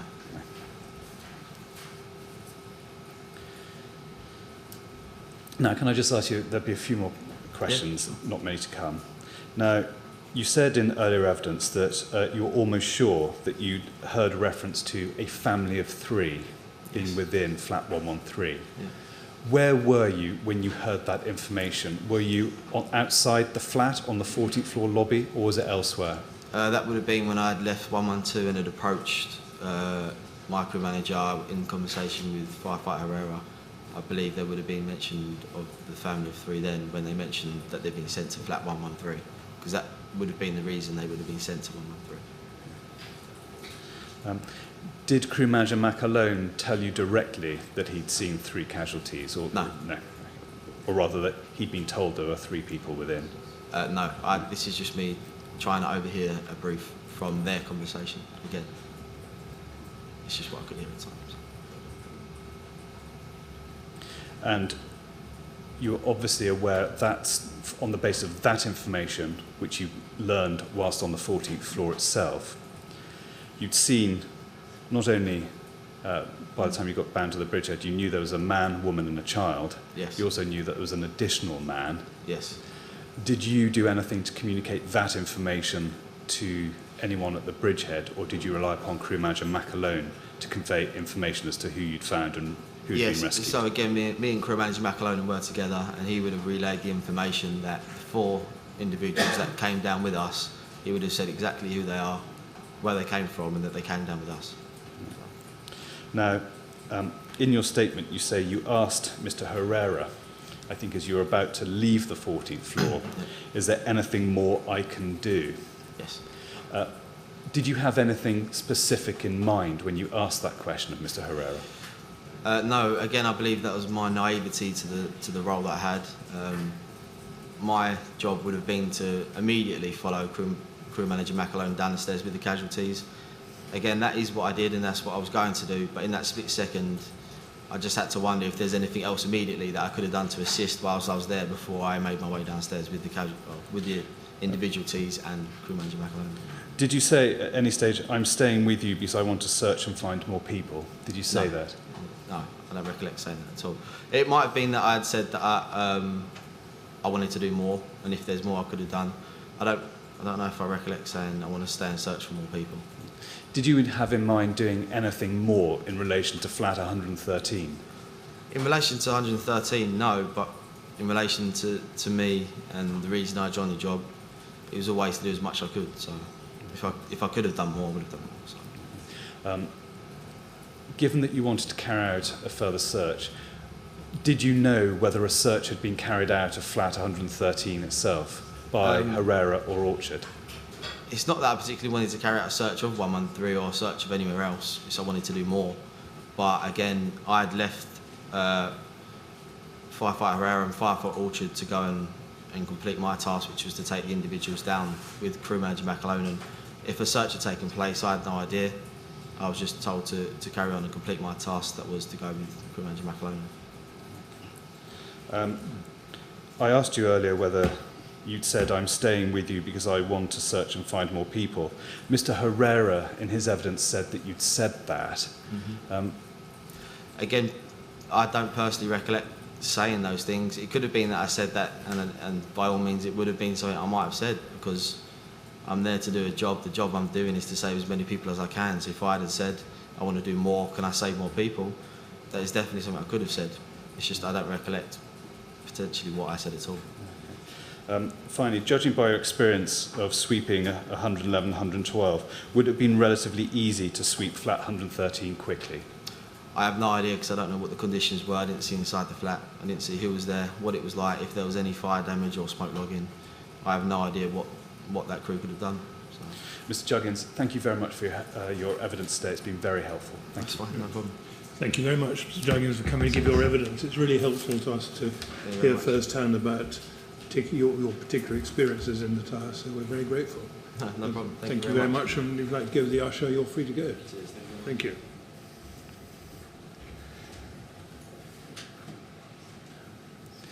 Sir, for the next witness, there will have to be some rearrangement of the witness lectern. And so, sir, might I invite you to rise to allow that to be carried out? Yes, well, I'll rise for as long as you need to get sorted out, and you can send the usher to fetch me when you're ready. Thank you very much. Good. Right. Thank you very much.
Yes, Mr. Kinnear, no. Sir, thank you. May I now call Mr. Matthew Lever? Thank you, yes.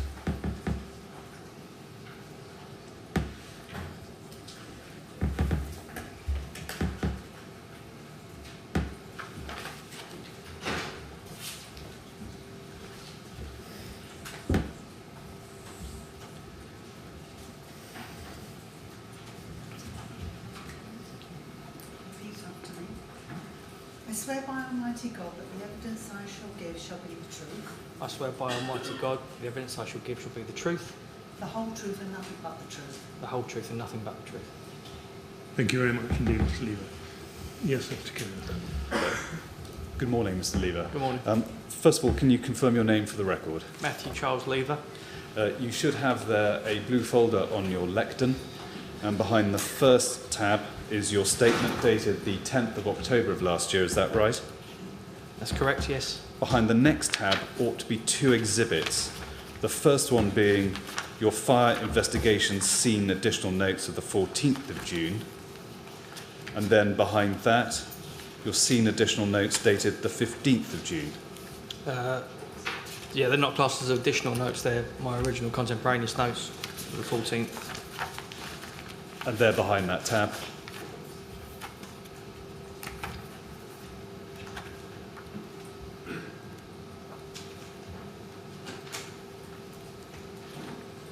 And then additional notes on the 15th, yeah. Yes. And finally, there ought to be one final tab behind which there is an exhibit which shows a picture of a window. Is that right? That's correct, yeah. Thank you. Have you read those documents recently? I've read my contemporaneous notes recently, the additional notes not for a short while. You content to confirm their contents are true? I am, yes. And you're content for those documents to stand as your evidence of the inquiry? Yes, I am. Mr. Lever, first of all, thank you very much for coming to give evidence today. Given your role as a fire investigator, the focus of my questioning will be on that investigation, but I'll also be asking you questions about what you saw when you arrived at the tower and other observations you've made on the fire in your witness statement. Now, first of all, if I could deal with the elemental detail, it's right that you, at the time of the fire, you're a watch manager who was based at Dowgate Fire Station, attached to the fire investigation team. Is that right? That's correct. And that you've been employed in the fire service for 20 years plus. 21 years to date, yes. And you've investigated about 180 fire scenes. Is that right? At the time, yes. Yeah. And you attended the tower on the night of the fire. Can you remember what time you arrived? Approximately 1:57. The first topic I'd like to discuss with you, Mr. Lever, is the topic of cladding. Now, if I can start off to see whether I can fairly summarise your evidence this way. Is it fair to summarise your key explanations of the fire thus? And ask you to turn to page 5 of your witness statement, the first paragraph and the last 3 lines, where you say this: the fire partly was inside the building in the cladding, between the concrete and the cladding. So effectively there's a little chimney there and it's going up. You've got all these voids, these little chimneys, and in my opinion, that's partly how it spread. Now, first of all, is that the first explanation as to the nature of the fire and its spread? That's partly, I believe, the reason why the fire has spread. And if I could ask you to turn to page 4 and the second substantive paragraph on that page, 6 lines from the bottom, you say this: the spread of the fire up the building affected the windows. Once they fail, the boundary protecting the outside to the inside has gone. The fire can get into that room. Is that a second key explanation of the nature of the fire you encountered on the night? Yes. Now, have you any previous knowledge of this type of fire, i.e. fire involving cladding? Not this type of cladding, no. Do you have any experience of other UK high-rise fires involving cladding? I'm thinking of Lacknell House and Shepherd's Court. Shepherd's Court I'm aware of. I was there as one of the additional investigators on Shepherd's Bush Court. And could I ask Paul to put up LFB document 0003521? Now, this is a as the legend indicates, an LFB document titled Tall Building Facade, July 2016. First of all, have you seen this document before? I've seen it made reference to as part of the inquiry. I don't recall seeing it as part of my training. Now, could I ask you, mindful of what you've just said, could I ask Paul to turn to internal page 5 of this presentation? Now, earlier on, at page 5 of your witness statement, you referred to the chimney effect of external spread. Could I ask you just to look at that diagram and confirm whether that diagram illustrates the chimney effect to which you were referring to at page 5 of your witness statement?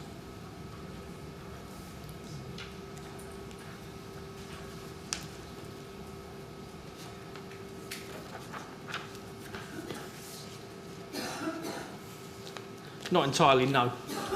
And to what extent doesn't it? Well, that illustrate appears to show the development of fire up the cladding, as in the cladding burning externally. What I believe has happened in this case is the voids within that have been created due to the cladding being set away from the building has led to unseen voids effectively that have allowed for fire to travel up the building and generate more energy at a higher rate, unseen effectively to the external viewers. Thank you. Now, the next topic I'd like to discuss with you is the LFB's ability to fight the fire that they encountered on the 14th of June. And if I could ask you to turn to page 4 of your statement, and it's the second substantive paragraph and the first 3 lines, where you say, "We couldn't get any firefighting media on the outside. We were not going to hit anything effectively above the 10th floor because we haven't got the capability to do that.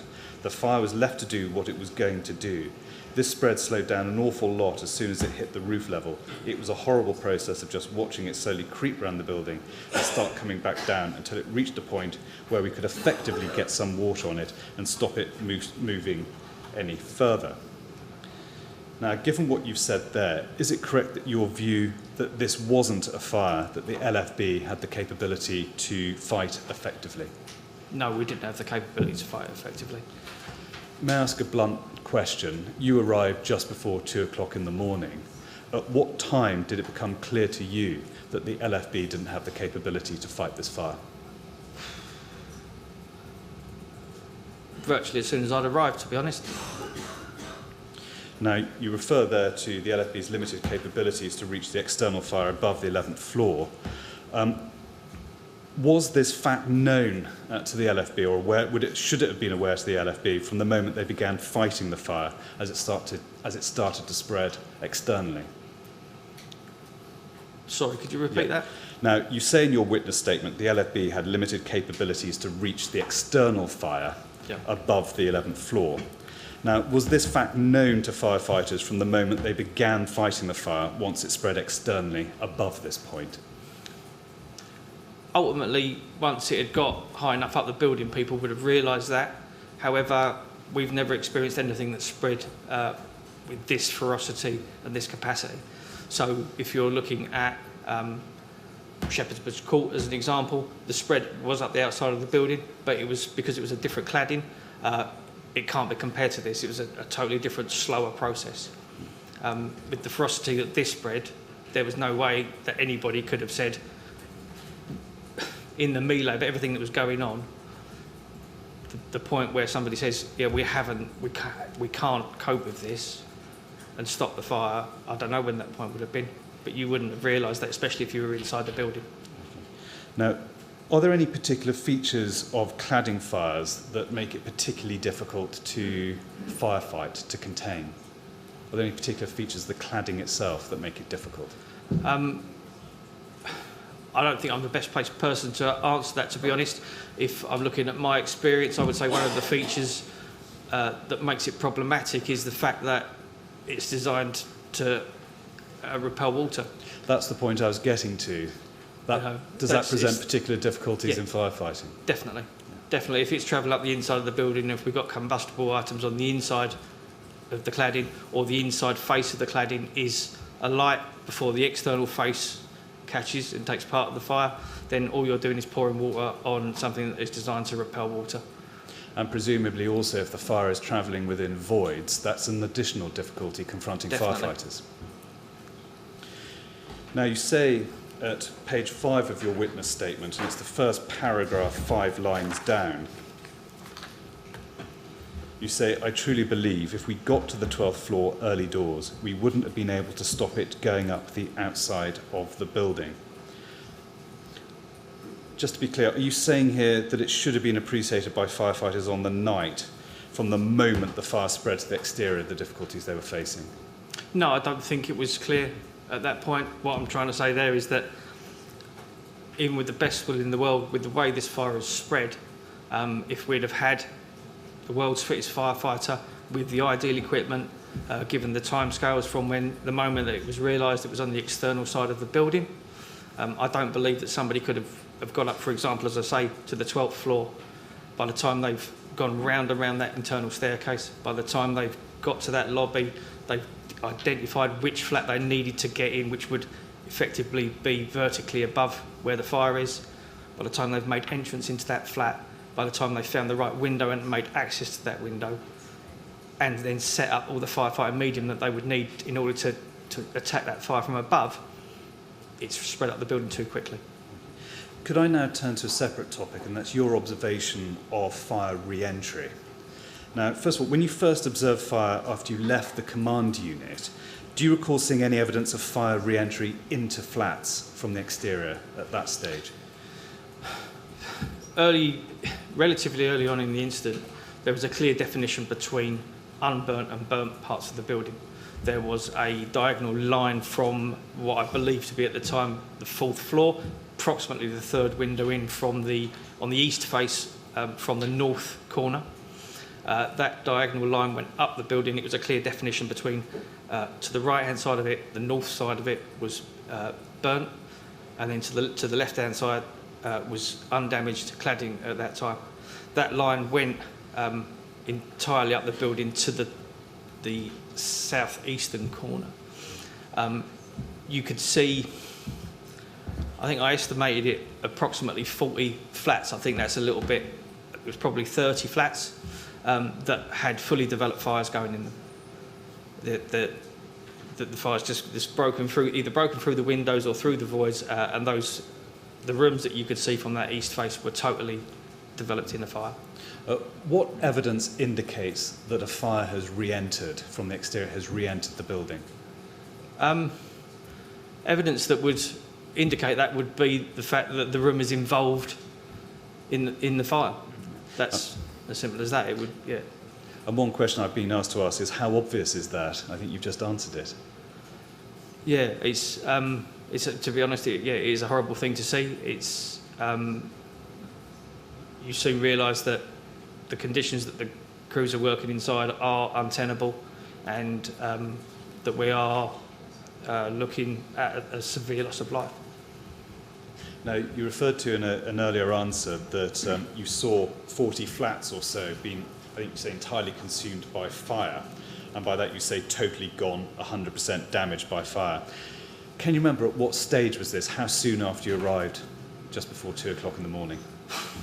I would say that was probably about 2:20, 2:30, if as late as that. Can I now turn to briefly to another topic, which is the mechanism of fire re-entry? Going back to page 4 of your witness statement, the last paragraph, and it's 6 lines up from the bottom. We dealt with this earlier, but the spread up the building affected the windows. Once they fail, the boundary protecting the outside of the inside is gone. The fire can get into that room. Now, one question which has arisen is, what was the evidential basis of that observation? Was it what you saw on the night? The evidential basis on that is that we were standing there watching the fire develop, the cladding slowly remove away, and as the cladding was consumed, it was quite clear that the fire, whatever it was left behind, was involved in the fire. And looking at practical matters, it was a warm June night, and so windows would have been opened, giving Yes. a further point of re-entry. Now, can I turn to the fire investigation itself? And you mentioned at paragraph 5 of your witness statement that you, watch managers Reed and Girling, were running around trying to get as much information as possible. What plan did you have at that stage in terms of the collation of evidence that was necessary for your investigation? So I was joined by watch managers Reed and watch manager Girling at 2:22 in the morning.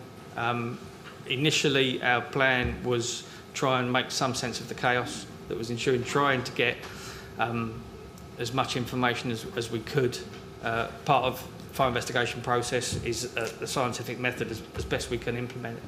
And part of that is collecting data. If I can stop you there, how practicable is it to collate that evidence when the fire is still ongoing and the fire is as intense as it was on the night when Ordinarily, we don't do that. Ordinarily, we go in after the fire has gone out. We may turn up and we may start to speak to initial crews whilst the fire is ongoing, but that is relatively slow time. We may speak to witnesses. Again, we'll try and be as expedient as we can, but we are looking at a slower time. In the cases of this, the dynamics of everything was going on, the amount of things that everybody was doing, it was absolute chaos. What priorities did you set yourself for the investigation at that time in the morning, so 2:30?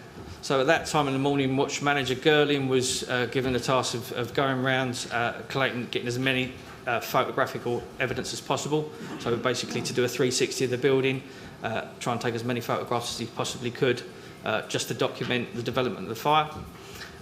Watch manager Reed was over to the west face of the building, trying to collate information over that side, trying to see if any crews had any information that was pertinent to the early stages of the fire. I was over to the east side of the building, again, collating information from crews. Watch manager Reed was doing his best to document any deceased occupants that came out of the building. I was doing the same on the east side. One of the structures, one of the goals that we put in place as well was trying to identify the first crews, first officer in charge if possible. I managed to speak to the first crews. I didn't get to speak to Mike Dowden because he was just too busy. And at what stage in the evening were you able to have your first review of the evidence that you, Mr. Reed and Mr. Girling had collated to see where you'd got to?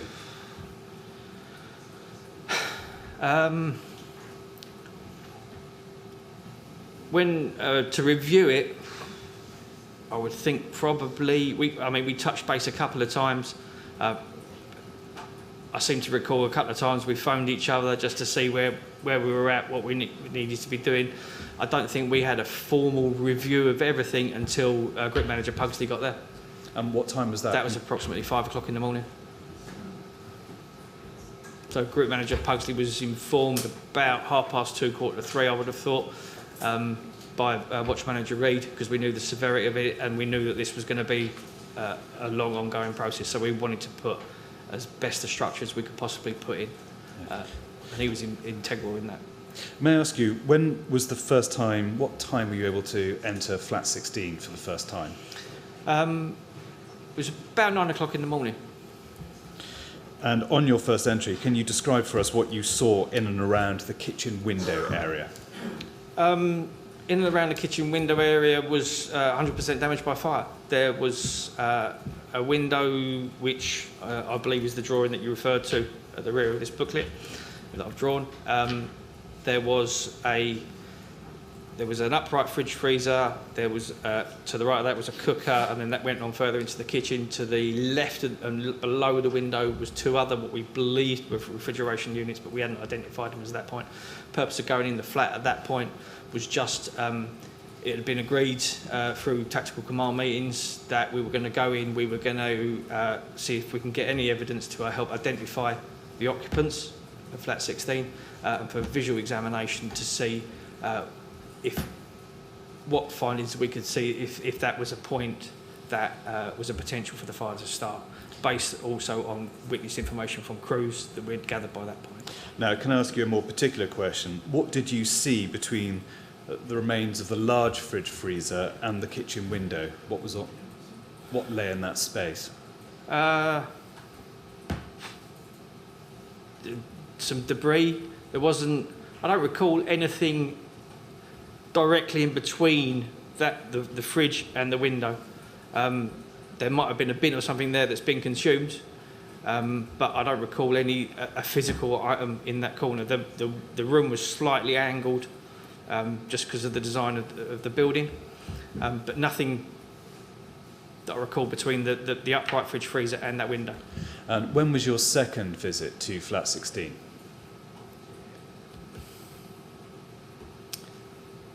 I believe it was later on that day. And what was the purpose of that second visit?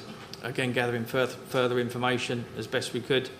At that time, we'd had several meetings with Group Manager Pugsley. It was a team effort from the onset.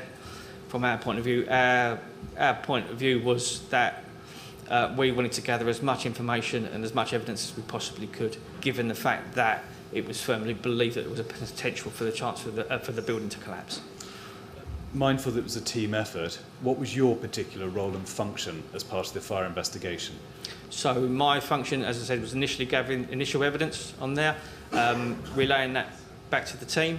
I then, at approximately 10:30, I think it was, I was asked to go to Ladbroke Grove Police Station to help have a structured interview with Mr. Kabidi, who we believe was the occupant at flat 16. I then came back, I relayed that information to Group Manager Pugsley and the team. I went up briefly. In fact, I went up very, very briefly the second time, checked the team was all right, I believe, and then that was it. And then I was filling out my contemporaneous notes. And what was Watch Manager Girling's role?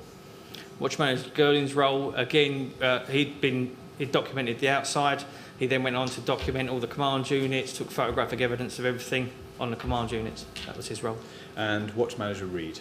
Watch Manager Reid, he, as I said earlier, he'd documented stuff on the west side of the building. He'd also drawn plans of flat 16.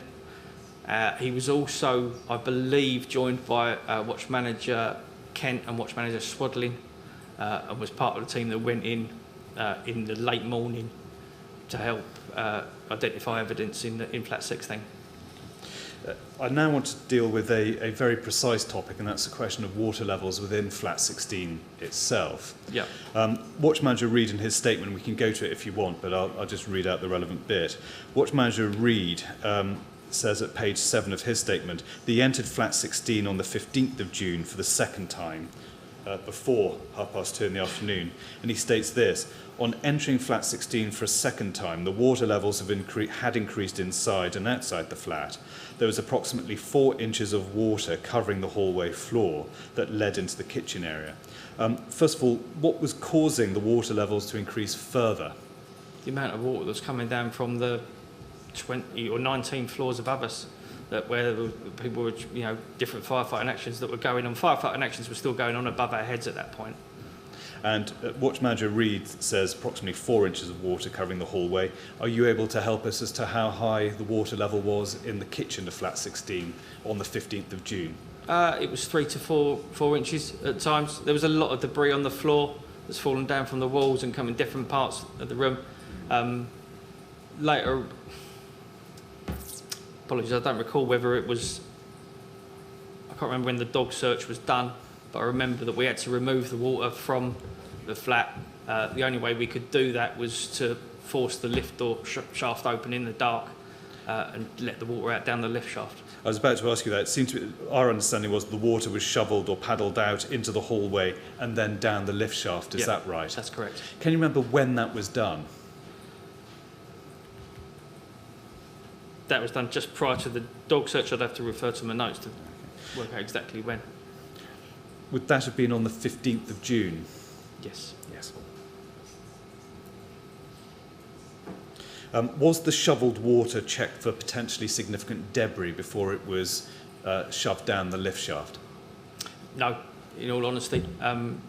Should it have been done, I suppose is my question. In the cold light of day, if we could have taken that flat and put it in a field somewhere, then yes, we would have filtered everything. However, as I said earlier, even on the 15th, it was still decided, or deemed that the building was potentially unstable, and we were given the task for doing the best that we could. Do appreciate that it is not following the scientific method as best to the letter of the law as it possibly could be. All we did at the time was as best we could, given the circumstances we were working under. Thank you. The next topic I'd like to discuss with you is the gridding process. First of all, can you explain what the gridding process is? So I believe, I didn't implement it myself, but I believe due to the time constraints that were put on the guys that went in for that particular session to help examine, what they decided was that there was an area in front of the fridge freezer which had a lot of debris in it, and it needed some form of documentation. They didn't have the time or the conditions to go through that in a fingertip search. So what they did was they created a grid, labelled the grid so that they could photograph that, and then they took each individual grid and bagged that up separately so it could be examined later. Now, who was in charge of the gridding process? I believe Watch Manager Reed implemented the gridding process. And would he not only have set the grids but also carried out the gridding itself and the review of the debris within each grid? So he, I believe him, along with Watch Manager Kent and Swadlin, they set the grid up, they photographed it, they put it into plastic bags, and then moved that to one side for examination later. Could I ask you, first of all, could I ask Paul to put up Met document 0008265?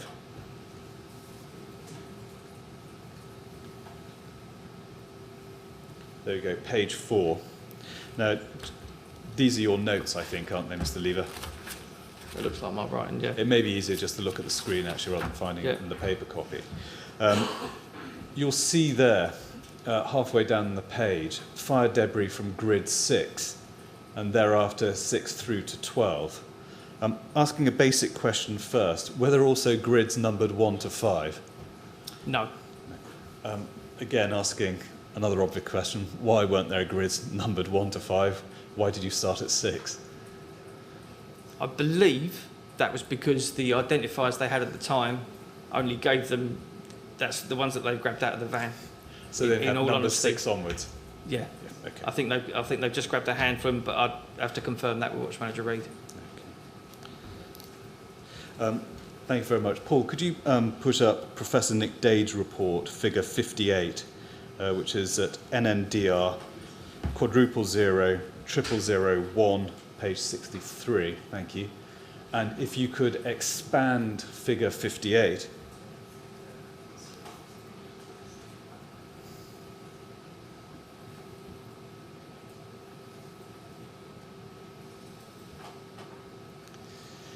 Now, it appears from those photographs that the area within the vicinity of the large fridge freezer was marked out more than once. Are you able to assist us whether, first of all, that was the case? I wasn't there when the gridding was taking place, as I said, so I can't comment on the whys and wherefores and how they gridded that out. Were you there when there was, first of all, was there a search of material and debris from the area behind the large fridge freezer? Again, I wasn't there when they removed the large fridge freezer.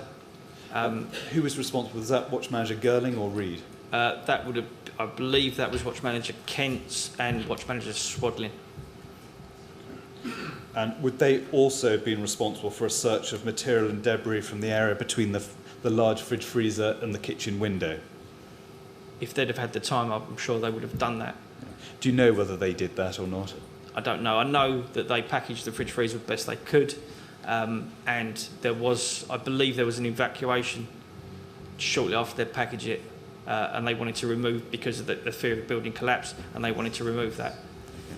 And equally, what are you able to say whether all the material debris from the area behind the fridge and the area between the fridge and the window was bagged? I'm not able to confirm whether it was totally bagged, no. Would it be normal procedure to bag debris such as that? It would be normal procedure given different working conditions, to go through it at a much slower pace, yes. You wouldn't necessarily bag everything in a room in order to examine it later. You'd go through it systematically and identify key areas that you believe are key factors or contributing factors to an incident, and you may well sample those for them to have further testing. Were you present when debris from the kitchen was shovelled out and put down the lift shaft? I was present when water from the kitchen was shovelled out, yeah. And that water would have contained debris, presumably? Potentially particles of debris, yes. Was water, presumably water from the entirety of the kitchen, would have been shovelled out? Yeah, water coming from the kitchen. Down, you've got to look at the distances. Water comes from the kitchen.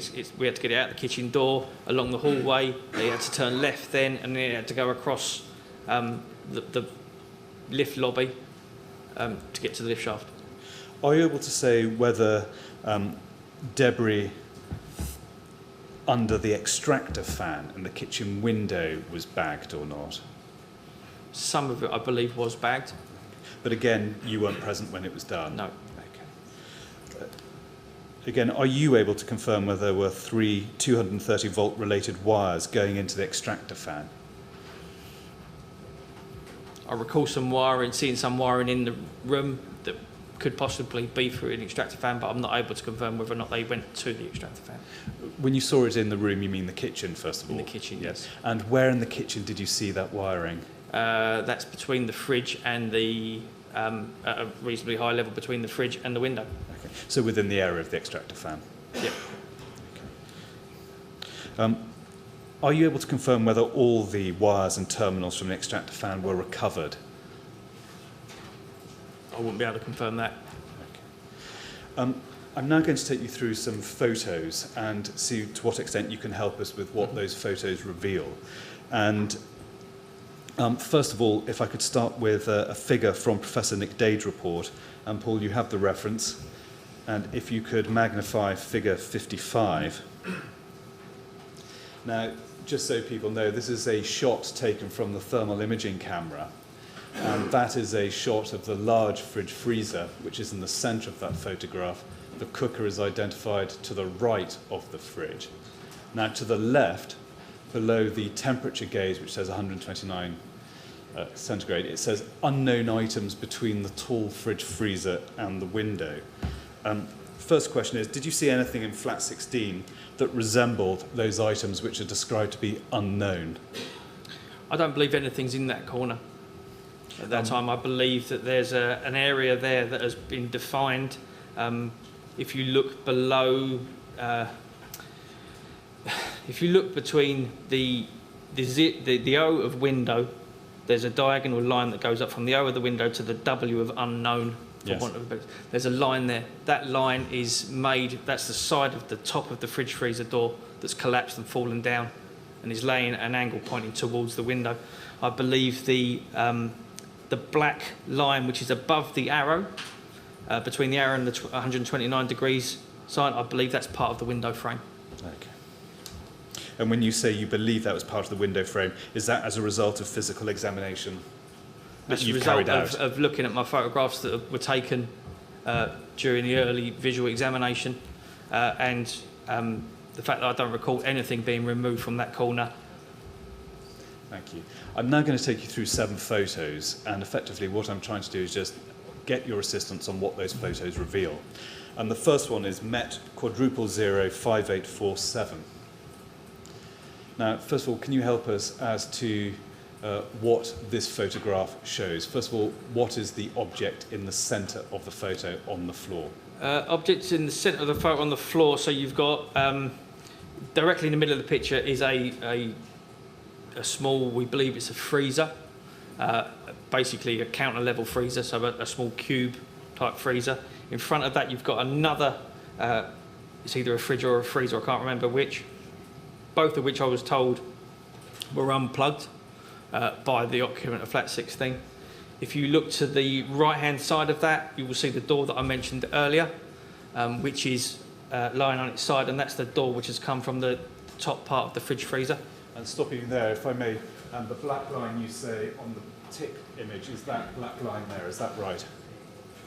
So the black line that I said that went from the O window up to an angle is that, if I may, this here. I see. Yeah.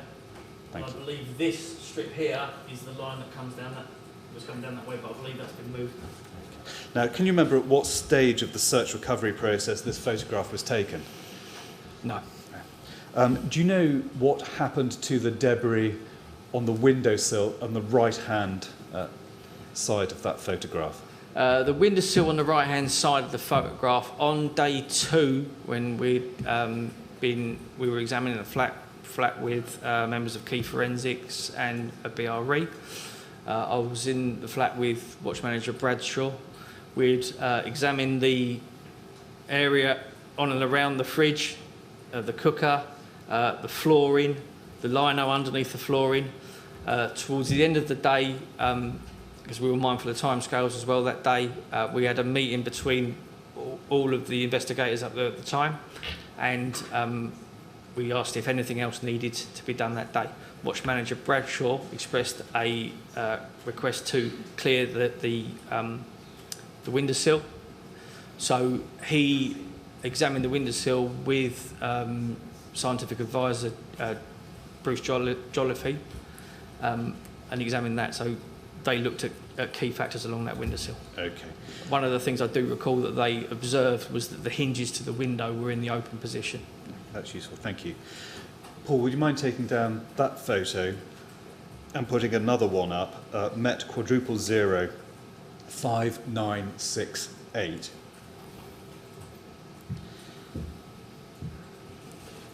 Now, there are certain metal items to the left-hand side of the fridge.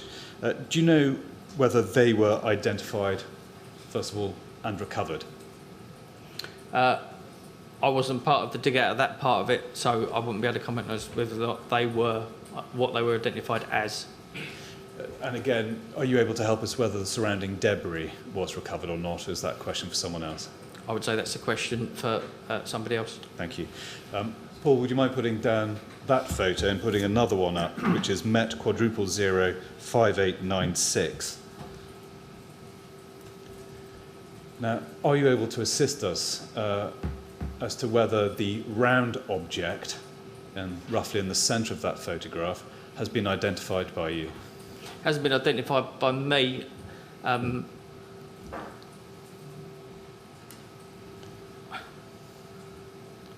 I believe it's some form of bread maker, but I don't believe it was in that position. I believe that was possibly moved by crews when they were working around trying to get things, but that would have to be confirmed either through cross-examination of Mr. Kabidi's testimony on what was in that corner and the other investigators that dug that corner out. Now, the basis of your belief that it was removed, is that derived from your review and consideration of the evidence that's been provided by the residents and the firefighters? Yes. Okay. Are you able to assist us with what happened to the debris on top of and surrounding that? I don't know what happened to that debris. That would be a question for one of the other investigators. You'll see, again, in the centre of that photograph, 3 or 4 metal poles or rods. Do you know what's happened to them? I don't know. No. Thank you. Could I now look at another photograph, Met quadruple 08464? Are you able to help us with what the round white object is? I don't know for definite, but it looks like the underside of a bin. And are you able to assist us with what happened to the debris on and surrounding that object? I don't know. I didn't, as I said, I didn't examine that area. I would assume that's been examined and either sampled or discounted. Thank you. Can I now turn to another photo, Met quadruple 05993? Now you'll see there's a grill or similar item that's been in this and previous photographs. Do you know what happened to it? No, I wasn't there, and again, I wasn't there when that part was dug out. Could I ask you to now look at First of all, photograph Met quadruple 08463.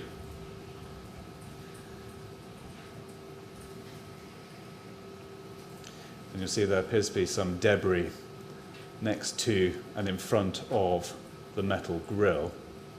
And if I could ask Paul to put up a next photo, which is Met quadruple 06014.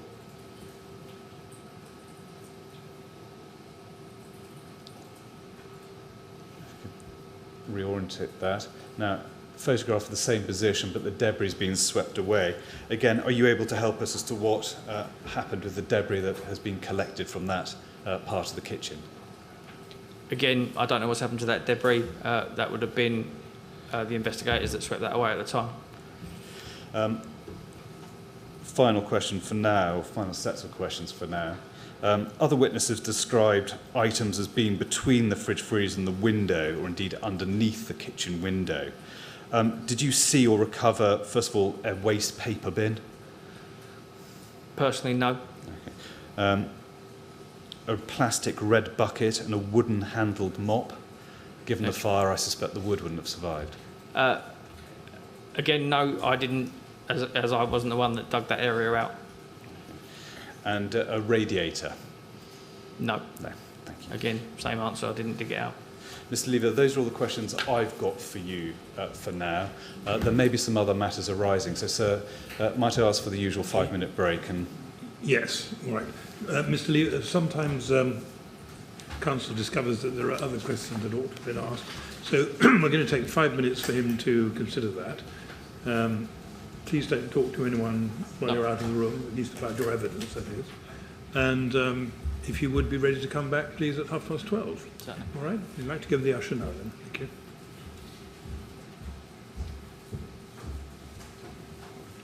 please, sir. Right, 12:30, then, please.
Yes, Mr. Kinnear. Sir, some very brief supplementals for your permission. Yes, thank you.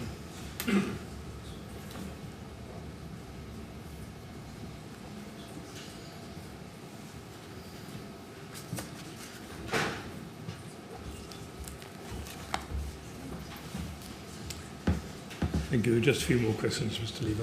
Mr. Lever, thank you very much for your time. First of all, earlier on in the evidence, you expressed a view about the successful firefight being beyond the capability of the LFB at the time, and I think you said 2:30 in the morning you formed that view. Yep. First of all, is that a fair summary of your evidence? It was too far up the building at that stage.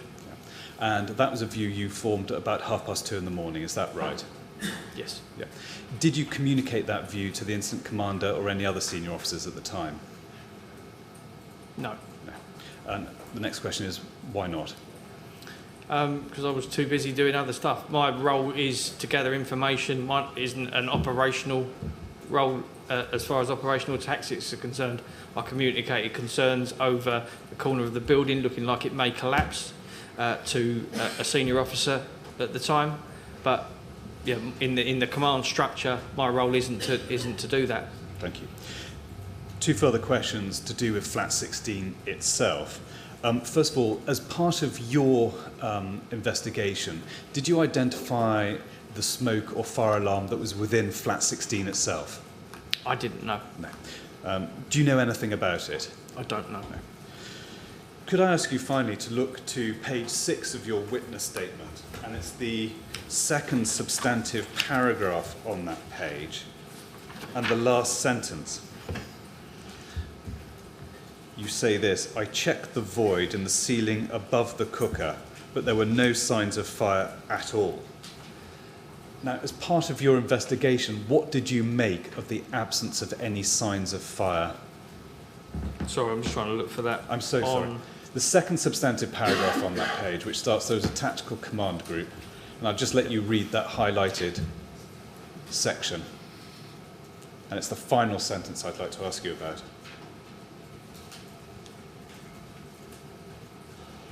Okay, so that's reference to going to flat 10, which is on the 3rd floor, which is where we first went in before we went up to flat 16. So this is the flat that's directly below. Whilst we are aware of what we believe to be a concrete structure separating each floor, what we did was went into flat 10 to have a look and see what the conditions were like there, to see if the fire is, because we look at the lowest point of burning and to ascertain whether or not we think the fire has started below flat 16 and travelled up through the floor. Above the cooker in flat 10, directly below the window and the fridge freezer of flat 16 was a access void. I stood on the worktop in flat 10, I opened the access void and looked inside there to see what utilities are in there and if there was any potential ignition source in that area. That void was totally clean and clear. And so what you derived from that was that, flat 10 was not involved in the cause and origin of the fire? Not in the cause and origin. It was involved later in the development, I believe. But not in the cause and origin? Not in the cause and origin. Mr. Lever, those are all the questions I have for...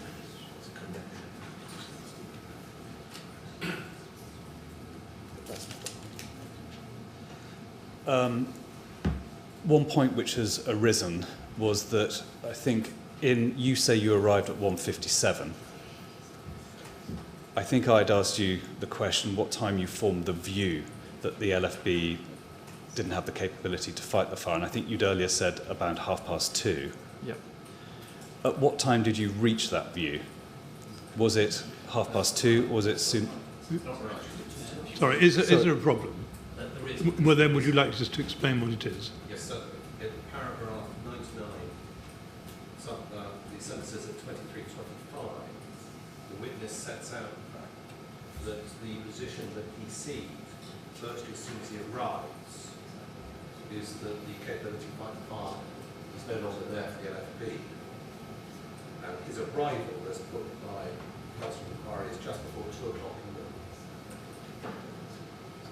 morning. Well, Mr. Lever, I think, if I've understood the point correctly, there's some concern that you've expressed the view that the LFB didn't have the capability of fighting the fire, as being the view you formed when you arrived about 2 o'clock, to put it in broad terms, rather than as late as 2:30, as you're now suggesting. Now, can you just clarify that for us? To clarify that, so I arrived at approximately 1:57. Right. I parked approximately 3 streets away, I would think. I made my way to the command unit. I booked in at the command unit. This all takes time. My first look at the building from the east face, I would have had it in my mind that we were fighting a losing battle at this point. By the time I've looked around and looked at what resources are on that face, would have been when I had made, in my mind, that we were fighting a losing battle. So, yeah, I mean, that probably at the earliest was probably 2:10. Okay. So, if I understood you correctly, you formed the view that, as you put it, you were fighting a losing battle, really from the moment at which you were able to get a good look at the building. Yes. And that was at or shortly after 2 o'clock. At some point in the greater scheme of things, with all the chaos that was going on, I'm not entirely sure at the time. All right. Well, I hope that clarifies. I think, and thank you to Mr. Steen and to yourself. That leaves me to say thank you very much to you, Mr. Lever. Thank you for your Can assistance. I just say one thing? Is that from the fire investigation point of view, I mentioned in my testimony that we did the best we could. Given the fact that my team went in there and it was a joint effort, we did what we did with the intention, just because if that building had collapsed, then there would be absolutely no evidence whatsoever left. It would have been thousands of tons of rubble. Mr. Lever, thank you Well, I very think much. we understand that very well, and you were obviously in a difficult position. Anyway, thank you very much indeed for coming to give your evidence. It's very helpful, and now you're free to go. Thank you. Thank you. So if you'd like to go as the usher.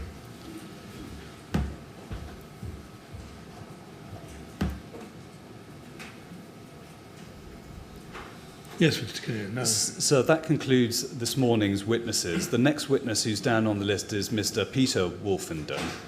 Yes. Given that there will need to be a changeover, given the hour we've arrived at, I think the choice is whether we rise for 5 minutes and then start for 15 minutes, or more preferably to rise now and to start again at, say, 20 to 2.